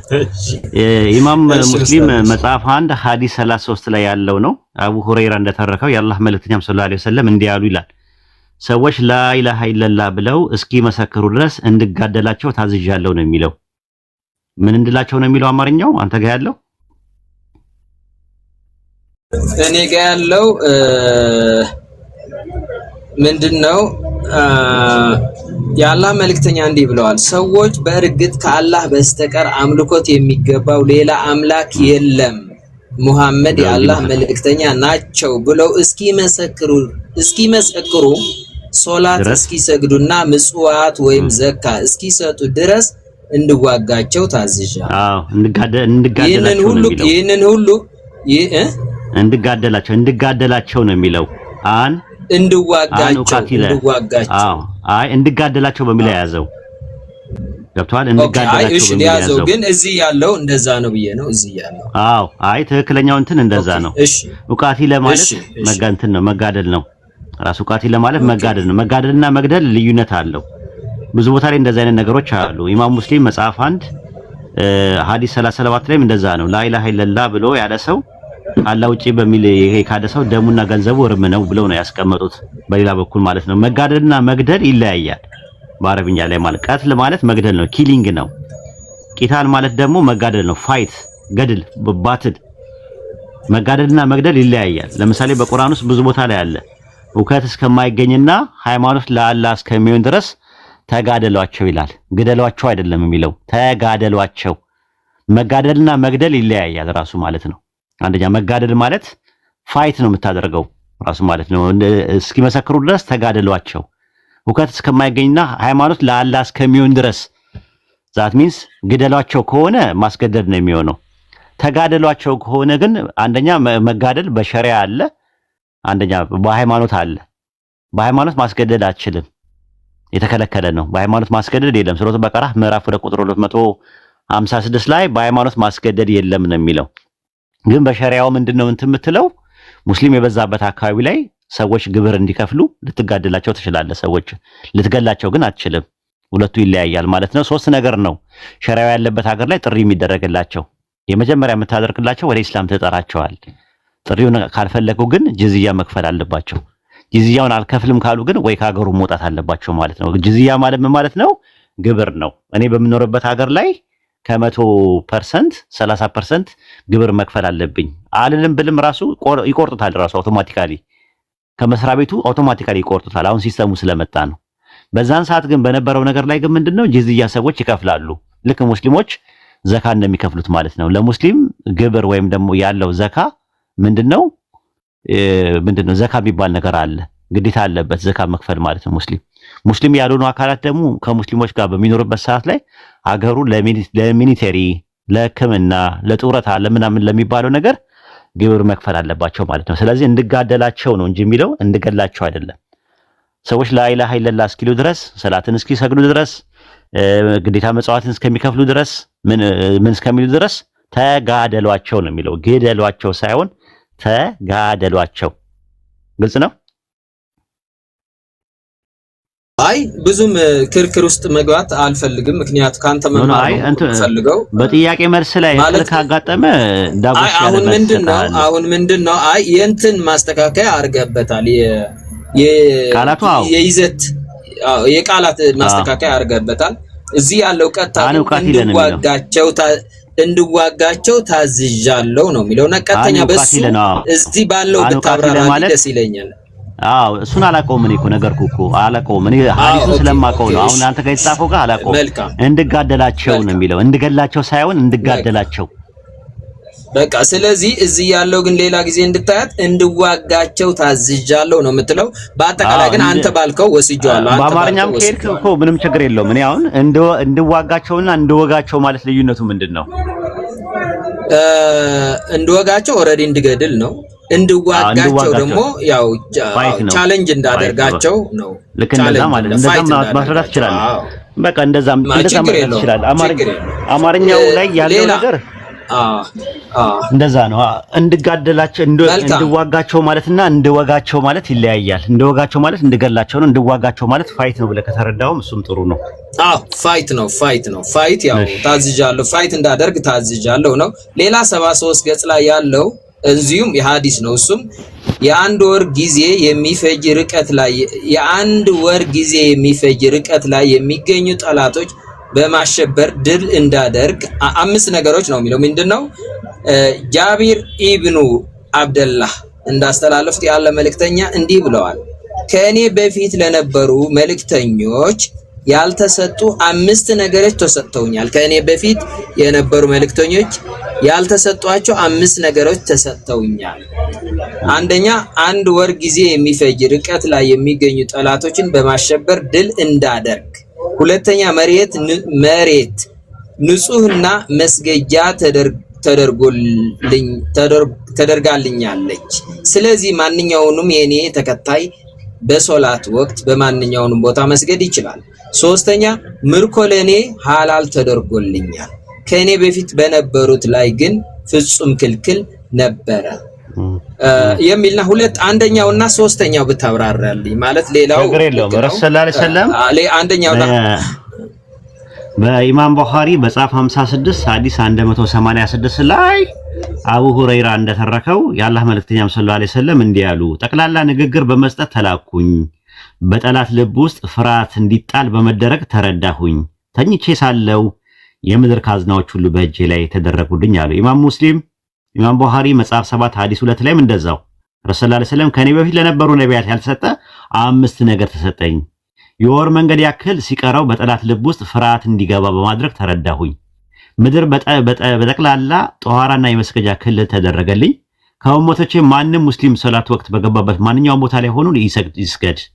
የምድር ገንዘብ ከዚህ በፊት ለነበሩ ነቢያቶች ያልተፈቀደ ምርኮ ለኔ ሐላል ተደረገልኝ። የአማላጅነት ፈቃድ ተሰጠኝ። ከኔ በፊት የነበሩ ነቢያት ለህዝቦቻቸው ሲላኩ እኔ ግን ለሰዎች ሁሉ በመላ ተላኩኛል። አሁን ጥያቄ የሚነሳው ያንተ ጥያቄ ምንድነው?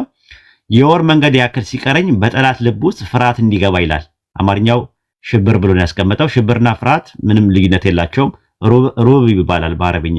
ሩብ ማለት ፍርሃት ማለት ነው። ይሄንን ቃል የቱ ጋር ታገኘዋለህ? በቁርአን ላይ ብዙ ቦታ ላይ ታገኘዋለህ ራሱ ማለት ነው። ለምሳሌ በሱረቱ አል ኢምራን ምዕራፍ 3 ቁጥር 151 ላይ ታገኘዋለህ። ሱረቱ አል ኢምራን ምዕራፍ 3 ቁጥር 151 ላይ በእነዚያ በካዱ ሰዎች ልቦች ውስጥ አላህ በእርሱ ላይ አስረጅ ያላወረደውን ነገር በአላህ ላይ በማጋራቸው ምክንያት ፍርሃትን እንጥላለን አለ አላህ። ፍርሃት የሚለው ቃል ተመሳሳይ ቃል ነው። ፍርሃትን እንጥላለን የሆነ ይረበሻሉ። ለምን? በማጋራታቸው ምክንያት አለ። ስለዚህ እንደዛ ነው። ሐዋርያት መሲህ የምትባለዋ ኢብራሂም የምትባለዋ ምናምን ነገር ሰዎች ሳይሆን ይረበሻሉ። ራሱ ለምንድን ነው የሚረበሹት? እውነት ስላልያዙ ነው የሚረበሹት፣ እንደ ቁርአን አስተምሮት ከሆነ ማለት ነው። ሱረቱል አል ኢምራን ሱረቱል አንፋል ምዕራፍ 8 ቁጥር 12 ላይ እንደዛ ነው የሚናገረው። እነዚያ ከኛ ጋር ነን ያመኑትን አጽናኑ፣ በእነዚያ በካዱት ልቦች ውስጥ ግን ፍርሃት በእርግጥ እጥላለሁ አለ አላህ ሲናገር። ስለዚህ ይፈራሉ፣ ይረበሻሉ። ስለዚህ ለምንድን ነው የሚረበሹ ሲባል እኛን ሲያዩን ይረበሻሉ። ለምን? እውነት ሌባ ሰው እኮ ይፈራል። በነገራችን ላይ ጋሪዝም ሌባ ሰው ይረበሻል። ራሱ ፖሊስ ሲያይ ይረበሻል። ለምንድን ነው የሚረበሸው ሲባል የሰራው ስራ አለ። ስለዚህ እውነት የያዘ ሰው ሲያይ ይረበሻል ራሱ ማለት ነው። ስለዚህ በነዛ በካዱት ላይ እንድረብሽ ማለትም ያው ረብሻ ሲባል ቴሮሪዝም የሚባለው ነገር ጋር ምናምን እንዳታያይዘው። ሰዎችን ሰላማዊ ሰዎችን እየሄዱ ማወክ እንትን ማለት ምናምን ነገር ራዲካል የሆኑ አክቲቪቲ አንድ ሰው ካደረገ ልክ አይደለም እሱ። ቁርአናዊም አይደለም ራሱ። ነገር ግን ሰዎች በቃ የሚረበሹት ነገር ካለ ቴሮራይዝድ የሚሆኑት ነገር ካለ አንተን አይተው የሚሆኑት ነገር ካለ ያ ነገር እነሱ ጋር ነው ፕሮብሌሙ ያለው ማለት ነው እንጂ አንተ ዝም ብለህ ሐቃቸው ድንበር አልፈህ ሄደህ የምታናድዳቸው የምታበሽቃቸው የሆነ ነገር ሰላማቸው የምትነሳቸው ከሆነ እስላማዊ ትምህርት አይደለም ማለት ነውና ይሄንን ነው ረሱል ሰለላሁ ዐለይሂ ወሰለም ለማለት የፈለጉት ማለት ነው። በካዲዎች ልብ ውስጥ ሽብር የሚባል ነገር ይለቀቃል ማለት ነው። አማንያን ደግሞ በተቃራኒው ደግሞ ጸጥታ አላቸው ይላል በሱረቱ አናም ምዕራፍ 6 ቁጥር 82 ላይ እንደዛ ነው። እነዚህ አለ ያመኑትና እምነታቸውን በበደል ያልቀላቀሉ ለነሱ ጸጥታ አላቸው ሰላም አላቸዋል። በተቃራኒው ደግሞ እንዳልኩ ባላ ላይ የሚያጋሩ ሰዎች ታላቅ በደል ስለሆነ በማጋራታቸው ምክንያት በውስጣቸው ሽብር አላህ ይለቅባቸዋል ማለት ነው ወይም ደግሞ ፍርሃት ይለቅባቸዋል ማለት ነው። ለዛ ነው ሱረቱ አሊ ኢምራን 3:151 ላይ እንደዛ እያለ የሚናገረው ፍርሃት እንጥላለን ነው የሚለው አለ። ፍርሃት ምን እንላለን እንጥላለን ይላል። በምዕመናን ላይ ደግሞ ሱረቱ ሙሐመድ ምዕራፍ 48 ቁጥር 26 ላይ በምዕመናን ላይ ደግሞ እርጋታን አወርዳለሁ አለ። ለምዕመናን እርጋታ ለካዲያን ደግሞ ምን ይረበሻሉ ማለት ነው። ተመሳሳይ ቃለኛው አረብኛው ላይ በተመለከተው ኦሪት ዘሌዋውያን ምዕራፍ 26 ቁጥር 15 ላይ አለለ።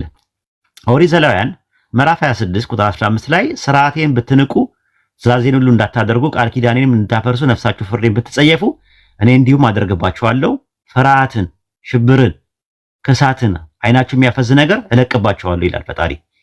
በእናንተ መጽሐፍም አለ ኦሪት ዘሌዋውያን ምዕራፍ 26 ቁጥር 36 ላይ በጠላቶቻችሁ ምድር ሳሉ ከእናንተ ጋር ተለይተው በሩቅ ካሉ በልባቸው ውስጥ ድንጋጤን ወይም ደግሞ ሽብርን እሰድባቸዋለሁ ይላል። ኤርሚያስ ምዕራፍ 49 ቁጥር 5 ላይም እንደዛ ነው የሚናገረው። እነሆ በዙሪያችሁ ካሉ ሁሉ ዘንድ ፍርሃትን ሽብርን አመጣባቸዋለሁ ይላል የሠራዊት ጌታ እግዚአብሔር ይላል። መዝሙረ ዳዊት ምዕራፍ 9 ቁጥር 2 ላይ አቤቱ ፍርሃትን ወይም ሽብርን በላያቸው ላይ ጫንባቸው እያለ ይናገራል። ስለዚህ አሁን ትንሽ ቆይተው ደግሞ እግዚአብሔር ሽብርተኛ ነው ይላሉ ክርስቲያኖች። አሁን ሲገባቸው ማለት ነው። አሁን ሲገባቸው ይህን ጥቅስ ሲያዩ ምናምን ነገር ቴሮራይዝድ አረጋቸዋለሁ የሚለውን ነገር ከእንደዚህ አይነት ሊያዩት ይችላሉ። እና ቃሉ የመጣበት አውድ ይወስነዋል። እነዛ የካዱ ሰዎች ወይም ደግሞ እነዛ የሚያጋሩ ሰዎች መጥፎ ነገር በማድረጋቸው ምክንያት በእነሱ ላይ የሚመጣ ቅጣትን በዱንያ ላይ ያሉ ቅጣትን እንዲያው ያ ምንድነው ውስጣቸው መረበሻቸው ነው።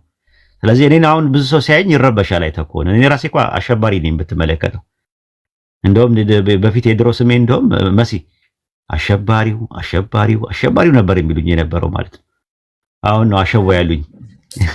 አሁን ነው አሸቦ ብለው ስም ያወጡልኝ እና እንደዛ ነውና ሰዎች ይረበሻሉ ማለት ጋሪዝም ግልጽ ነው።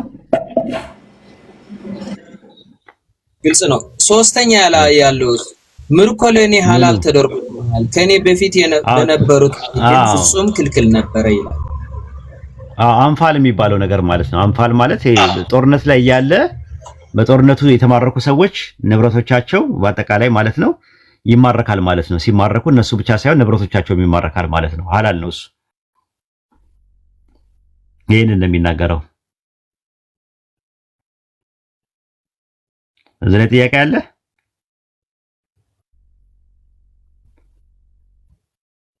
የምርኮ ገንዘብ ማለት ነው። አንፋል ሱረቱል አንፋል ምዕራፍ 8 ቁጥር 1 ላይ አንድ የሙሉ ሱራ ራሱ ስሙ እንደዛ ነው፣ አንፋል ይባላል። ከአንፋል ይጠይቀዋል በል አንፋል ያላህና የመልእክተኛው ናቸው ይላል። ግልጽ ነው።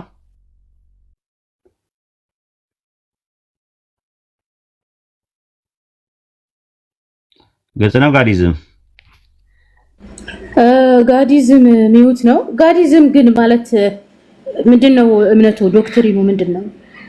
ቅልቅል ነው። ክርስትናና እስልምና ቀላቅሎ ነው። በቁርአንም ያምናል በባይብልም ያምናል። አዲስ ሁለቱን ለማስታረቅ እንደ ሐሳብ እንደ ፍቅር ሲዝም አይነት ነገር ነው።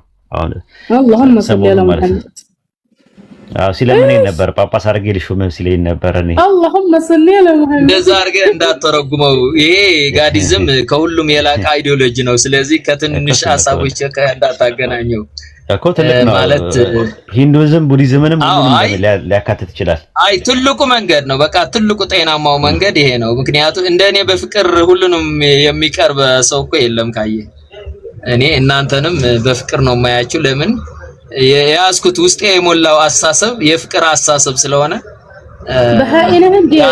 ዞሮ ጤናማው ቀጥተኛው መንገድ ጋዲዝም ነው። ያው የሁሉም የሃይማኖቶች የመጨረሻ መዳረሻቸው ጋዲዝም اللهم صل على محمد ማለት በሃኢነህ እንዴ ጋድ አይደለም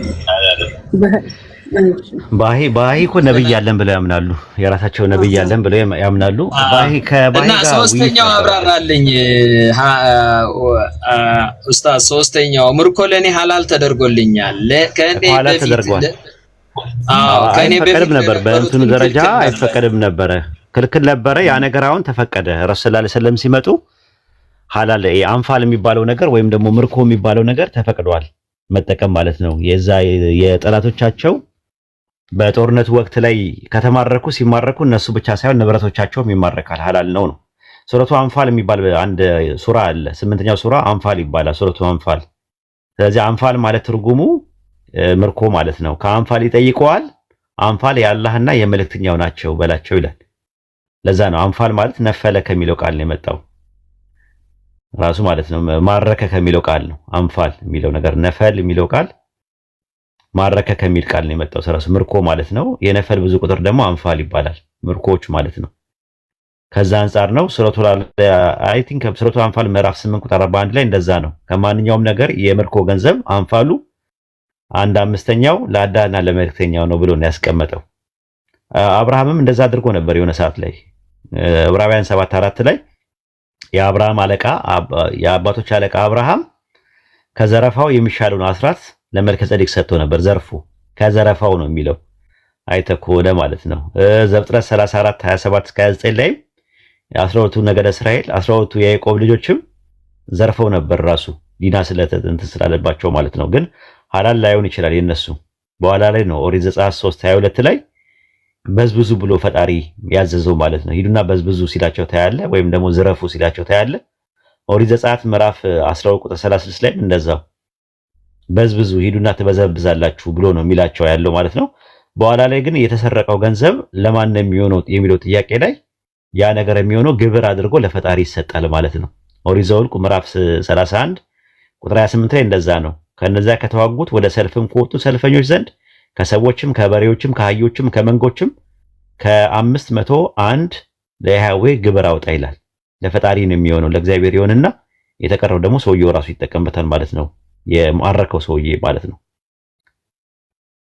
ስለዚህ ይሄንን ነው የሚያሳየው ማለት ነው። አይበቃህም? አይ በጣም ቴንኪው ኡስታዝ ዋሂድ በጣም አመሰግናለሁ የኔ ወንድም። ሌላው ግን እግረ መንገድ ትንሽ እኔ ነካ አድርገልኝ ብታልፍ ደስ የሚለኝ ቅድምም በእርግጥ ስትለው ነበርና በመጽሐፍ ቅዱስና እኔ አንድ ነገር ምን መሰለ፣ ለምሳሌ አንተ የሆነ መጽሐፍ ብትጽፍና ካንተ መጽሐፍ የሆነ ነገር እኔ ብወስድ እና ያን ነገር ከኡስታዝ ዋሂድ ነው የወሰድኩት ብል በፈጣሪም ዘንድ በሰውም ዘንድ ያው ጤናማ ነው ብዬ አስባለሁና ሁሉም ሃይማኖቶች ግን እኔ አንድ ቅር የሚለኝ ነገር ምንድነው አንዱ ከአንዱ ያው ሲወራረስ የመጣ በውስጣቸው የአምላክ ሐሳብ የአምላክ ቃል ወይም የፈጣሪ ቃል አለ፣ የፈጣሪ ሐሳብ አለ።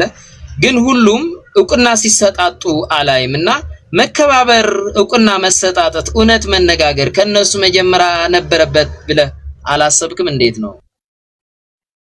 ነው መከባበር እኮ ጥሩ ነገር ነው። ተከባብሮ ማውራት፣ የሰውን ሐሳብ ማክበር፣ መሰጣጠት፣ ዕውቅና መሰጣጠት አንዱ ከአንዱ ወስዶ ከሆነ ዕውቅና መሰጣጠት ማለት ከገሌ ወስጃለሁ ብለው ዕውቅና ምንድን ነው የሚወስደው? አሁን ለምሳሌ እስልምና ከማን ወሰድኩኝ ብሎ ዕውቅና ይስጥ ጋዲዝም ይቅርታ እንትና አልኩ ተመላለስኩ እንጂ ሐሳቡ ምልልስ እንዳይሆን እንጂ ለምሳሌ እስልምና ከክርስትና ወስጃለሁ ወይም ደግሞ ከአይሁድ ወስጃለሁ ብሎ ዕውቅና ይስጥ። እነዛ ነው እያልክ ያለው። ለምን መሰለ አሁን ምንድነው በውስጥ ያለው ይዘት ነው። ለምን ታደክመኛለህ ነው ወይስ አይደለም? እንደዛ ነው ያሰብኩት። ከጁዳይዝም ነው አብዛኛው፣ ክርስትናም እስልምናም ከጁዳይዝም ብዙ ሐሳቦች እንደወሰደ ነው ቅዱሳት መጻሕፍት የሚያሳይ። ንገረኝ አንድ ሐሳብ ንገረኝ። እንደዛ ከኔ የአምላክ ቃል ነው አላህ ነው የነገረን፣ የቁርአን ያለ ንግግር ነው። እስቲ ከክርስትናና ከአይሁድ የወሰደው ነገር አንዱን ነገር ንገረኝ። ለምሳሌ ቅድም ስትዘረዝርልኝ የነበሩ ሐሳቦች በሙሉ ከብሉይ ኪዳን ስጠቅሳቸው የነበሩ ቅዱስ ቁርአን ላይ ካለው ሐሳብ ጋር ማች እያደረግህ ስታስተያየኝ ነበር። አንድ እሱ ነው። ሁለተኛ ማሳያው ምንድነው? ስሞቻቸው ናቸው። አሁን ለምሳሌ አዳም የሚለው አዳም ነው። ጋዲዝም ተረጋጋ። ምንድነው? እንደ ትልቅ ሰው አታወራም እንዴ? እንደ ሕፃን ዝም ብለህ ታወራለህ። ዝም ብሎ መቀደድ እኛ ጋር አይቻልም ራሱ ማለት ነው። አንድ ጥቅስ እኔና ይሄንን ታመጣለህ። ኦሪት ዘፍጥረት ምዕራፍ 37 ቁጥር 9 ላይ ጀምር። ደግሞም ሌላ ህልም አለመ፣ ለወንድሞቹ ነገራቸው፣ እንዲህም አለ፣ እነሆ ሌላ ህልም አለምኩኝ፣ ፀሐይና ጨረቃ 11 ከዋክብት ሲሰግዱ አየው አለ ይላል። ፀሐይና ትናት ጨረቃ ማን ነው? ይሄ ምንድነው ያለምከው ነገር ብሎ ፀሐይ እኔ ነኝ፣ ጨረቃና ትናት 11 ከዋክብት 11 ወንድሞቹ ናቸው ብሎ እንዳለው ይናገራል። ይሄንን የነገረን ማን ነው? ጋዲዝም ሚታንሳና ባኬን ፎርስ ዳይሬክት አደርጋለህ። ማን ነገረን? ይሄንን እንትን አረከው እንጂ ኡስታዝ ዋይድ ይቅርታ፣ እኔ አታንዛዛው አልወድም፣ መቀደድ አልወድም። አታንዛዛው፣ ወደ ፖይንቱ ሂድ። አታንዛዛው፣ የሚያንዛዛው አይመቸኝም። ወደ ፖይንቱ ሂድ። ያነሳው ፖይንት ነው። ሐሳብ ነው የማቀርበው። ለመሰለ ሐሳብ እኮ ወደ ፖይንቱ ሂድና አሁን ተኮርጇል ያልከውን ነገር ልናይ ነው አሁን። ወደ ፖይንቱ ኦኬ፣ እሺ፣ አንድ ጥያቄ ልጠይቅ። ምንም ቅዱስ ቁርአን ላይ ያለ ታሪኮች መጽሐፍ ቅዱስ ውስጥ ያሉ አይደሉም ብለህ ነው የምታምነው አንተ? አይደለም፣ የተኮረጀ አይደለም። ተኮርጆ ሳይሆን ጥንት የነበረውን ነገር ነው አላህ እየነገረን ያለው። ታሪኩ ሊመሳሰል ይችላል እንጂ ምናልባትም ከአንድ ምንጭም የተቀዳ ነገር ሊኖረው ይችላል እንጂ አንድ ማለት አንድ አምላክ ሁለቱንም ሪቪል ሊያደርገው ይችላል። ለምሳሌ ሙሳን የላከው አምላክ ነው ረሱል ሰለላሁ ዐለይሂ ወሰለም የላከው። ስለዚህ ለሙሳ የተገለጠው ነገር ረሱል ሰለላሁ ዐለይሂ ወሰለም ጋር የተገለጠው ቁርአን ላይ ብታገኘው ከአንድ ምንጭ ተቀርተዋል ነው ብትለው እንጂ አንደኛው ከአንደኛው ወስዷል ብለህ አትልም። ስለዚህ አሁን ጥያቄ እዛው ላይ ማነሳልህ ምንድነው ኦሪት ዘፍጥረት ምዕራፍ 37 ላይ ቁጥር 9 ላይ ያለውን ታሪክ የሚነግረን ማን ነው?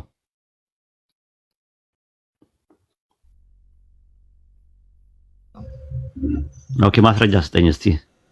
ዘፍጥረት እኔ አልኩህ ማስረጃ ሳይሆን እግዚአብሔር ነው አምነዋለሁ። እኔ መጽሐፍ ቅዱስ የእግዚአብሔር ቃል ነው። ታለኩ በምንድን ነው ማለት ዝም ብሎ በጭፍን ተከተለው? ኖ በጭፍን ሳይሆን እምነት ነው። ሃይማኖት እምነት ነው እኮ። አሁን የታለ ማስረጃ የታለ ነው የምልህ።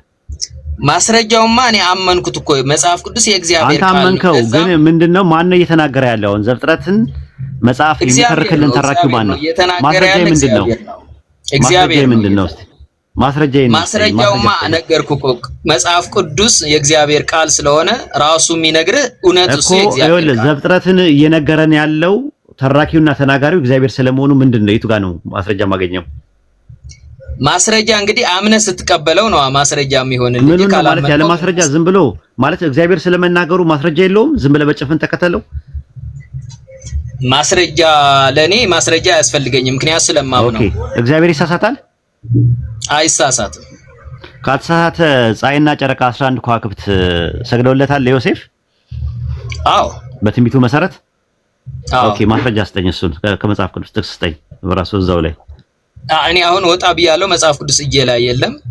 እናትየው ሞታለች፣ ጭራሹኑ የለችም፣ በህይወት የለችም። እንደ መጽሐፍ ቅዱስ እናትየው ጭራሹኑ ገና ወንድሙን በሕፃንነቱ ዮሴፍ ወንድምን ቢንያምን ስትወልደው ምጥ ላይ ያለች ነው የሞተችው እናትየው አይደል እንዴ? ኦኬ፣ እሺ።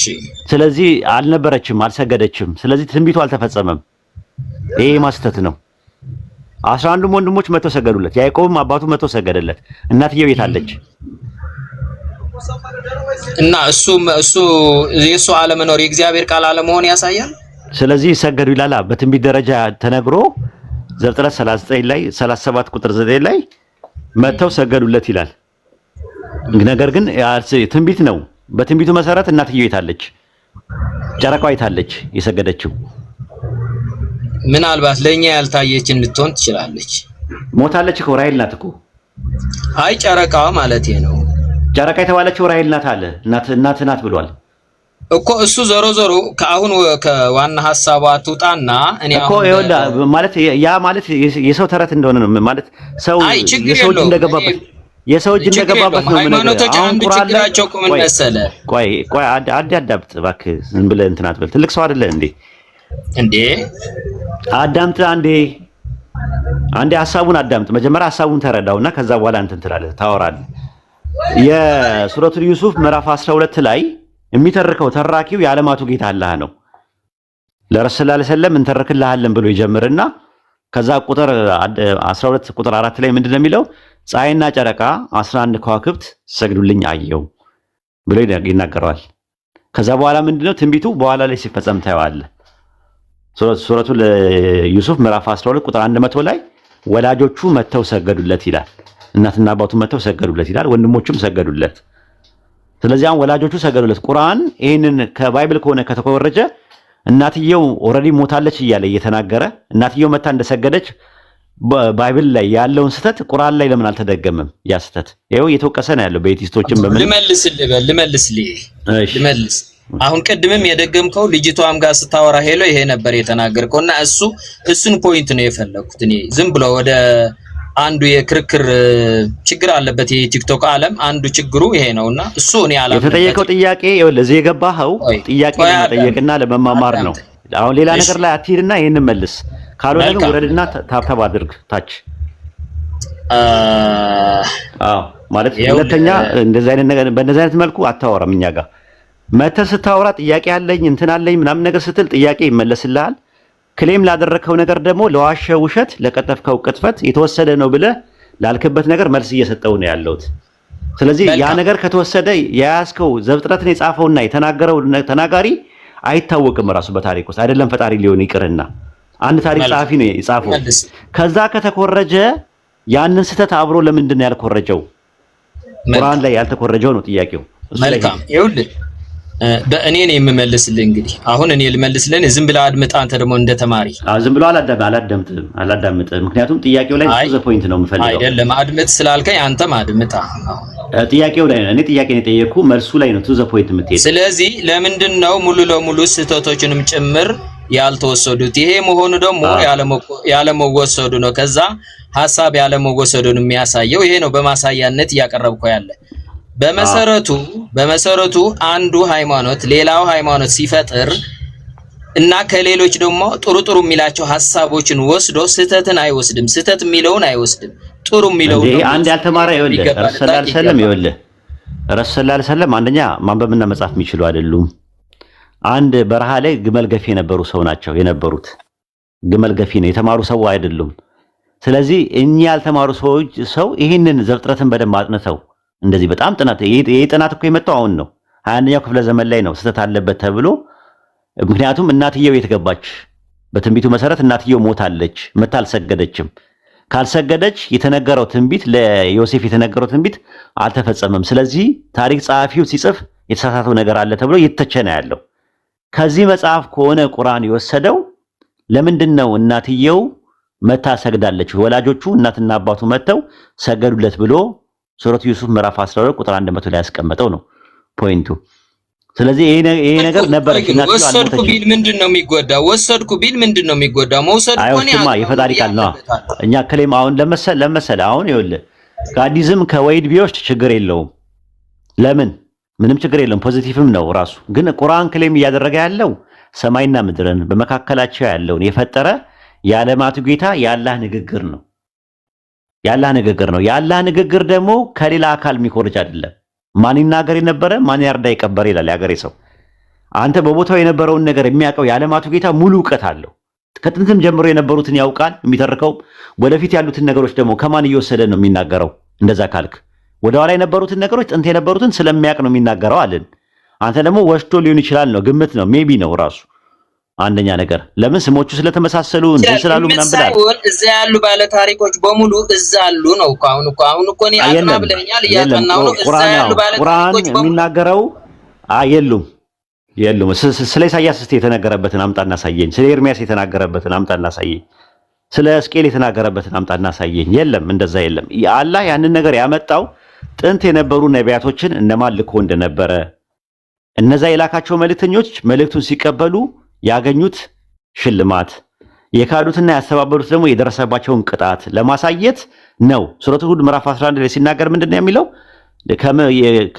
ከመልእክተኞች ወሬውን ተፈላጊውን የምናመጣው አለ አላህ ለምዕመናን መገሰጫና ማስታወሻ እንዲሆን ነው ብሏል።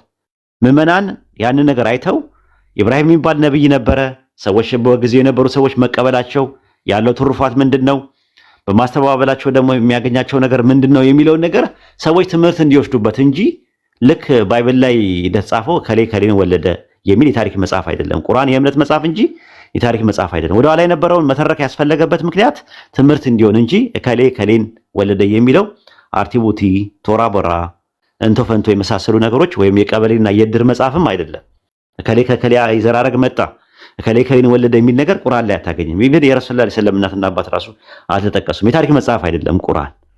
ከዛ አንፃር ነው። ይበቃሃል ለዛሬ ኡስታዝ ጀማል አለ ሐሳቤ ስማኝ። እኔ ደግሞ ሙሉ ለሙሉ አልተወሰደም። ይበቃል ሲባል ይበቃል ነው። አታውርዱት፣ እንዳታወርዱት። ይበቃል ስትባል ማቆም ነው ያለብን። ምን መርጦ ወስደዋል ነው ሐሳቡ መሆን ያለበት። በቃ ይበቃል። ጋሪዝም እናመሰግናለን። ያው ያንተ ሃይማኖትን ፕሮሞት ለማድረግ ነው የመጣኸው።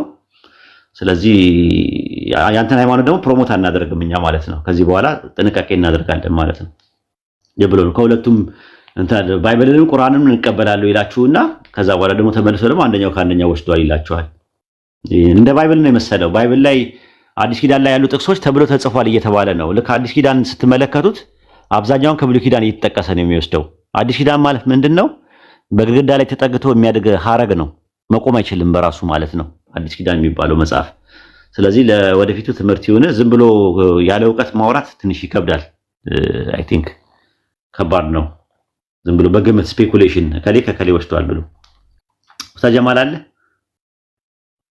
ኡስታዝ ሰላም አለይኩም ወራህመቱላህ።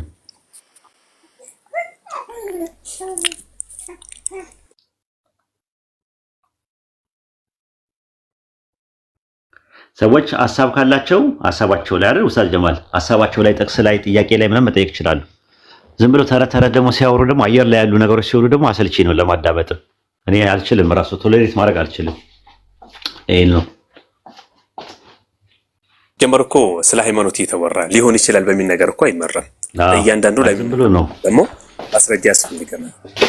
መጀመሪያ ምን ያደርገዋል መሰለህ ሲመጡ ወይ ድዬ እኔ እኮ በጣም ነው የምወድህ በጣም ነው የማከብርህ በጣም ነው እንትን የምልህ ይለዋል። ይመጡና ከዛ በኋላ ተረታቸውን ነው የራሳቸውን ሃይማኖት ፕሮሞት ለማድረግ ነው የሚሞክሩት አንዳንዶቹ ማለት ነው። እና ከእንትን የተለዩ ይመስላል እና አንተ አሪፍ ነው ምናምን ብለህ ጮቤ እንድትረቅጥላቸው ነው። ግን ያው ጮቤ የሚረቅጥላቸው ሰው የለም። ያው አላህም ብሏል እኮ እስክትክዱ ድረስ ምን አይሏችሁም ይላል።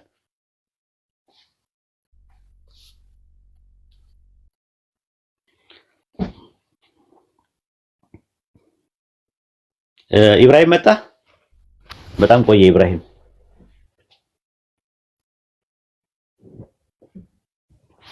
አይ እኔ እወጣለሁ አሁን ልወጣ ነው። አንደኛ ዞር ደርሷል።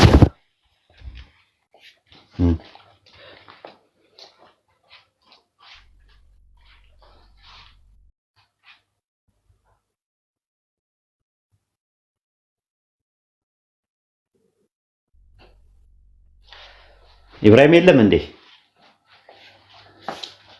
ኢብሮ የለም መሰለኝ ኡስታዝ። ይህ ሁሉ ሰው ባለበት አሁን ሊበተን ነው ኡስታዝ። አዎ እንግዲህ ከሌለ ባለቤቱ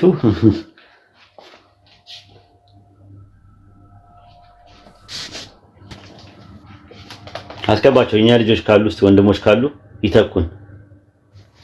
ሰላም አለይኩም ኡስታዝ። ወአለይኩም ሰላም ወራህመቱላሂ ወበረካቱ። እንዴት ነህ? ሰላም ነኝ ያለው አልሐምዱሊላህ። ጥያቄ ጨርሰናል። እንግዲህ ያጀማ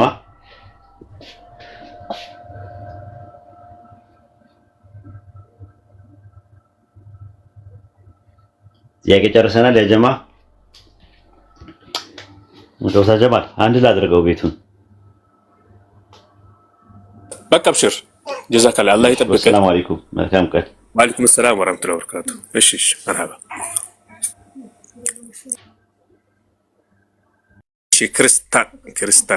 ክርስቲያን ማንን ላስገባ? ኢንዴክስ ላስገባ።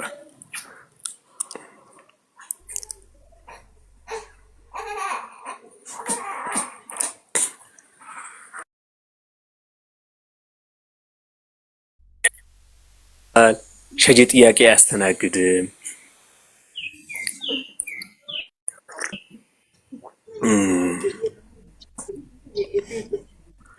ኢንዴክስ አቤት። ሰላም ቢያለሁ። ሄሎ ሰላም። እንዴት ነህ? ይሰማል። ደህና ነህ? ደህና ነኝ። ክርስቲያን ነህ አይደል? አዎ። ጥያቄ ነበረኝ ልጠይቅህ። እሺ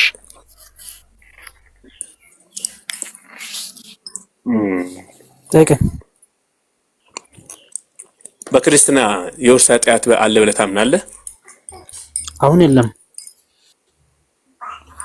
ነው እንዴ? የትኛው እምነት ተከታይ ነው? ኦርቶዶክስ።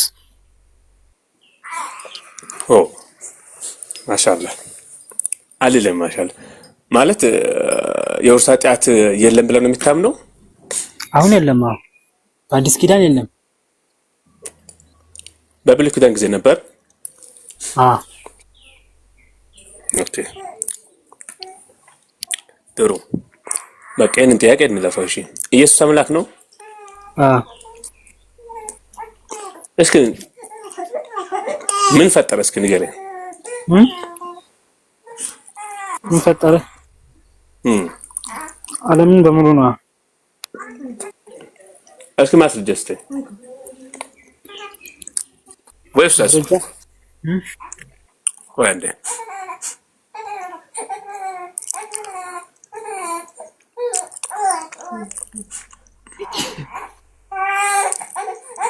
ኢየሱስ ፈጣሪ ለመሆኑ ዓለምን ለመፍጠሩ ይቅርና ማን ነው? እስኪ ዝንቡን ካለ ስለመፍጠሩ እስኪ ማስረጃ ስጠኝ። አይደለም በእኛ ላይ ይቅርና በእናንተ ራሱ አለ አይደል? ለምን ወደኛ እንመጣለን። ጭቃ ሰርቶ እንደፈጠረ ይናገራል እኮ። ወደኛ እንመጣለን። አሁን ከመጽሐፍ ስጠኝ። ከመጽሐፉ የለም ከቁርአን ፈልግልን ካለ ወደ ቁርአን እንሄዳለን። ችግር የለውም። መጽሐፍ ቅዱስ አለ ኢየሱስ ክርስቶስ በልጁ ዓለማትን በፈጠረበት በአንድ ልጁ ይላል። ፈጠረበት በአንድ ልጁ ይላል። ፈጠረበት በአንድ ልጁ ይላል።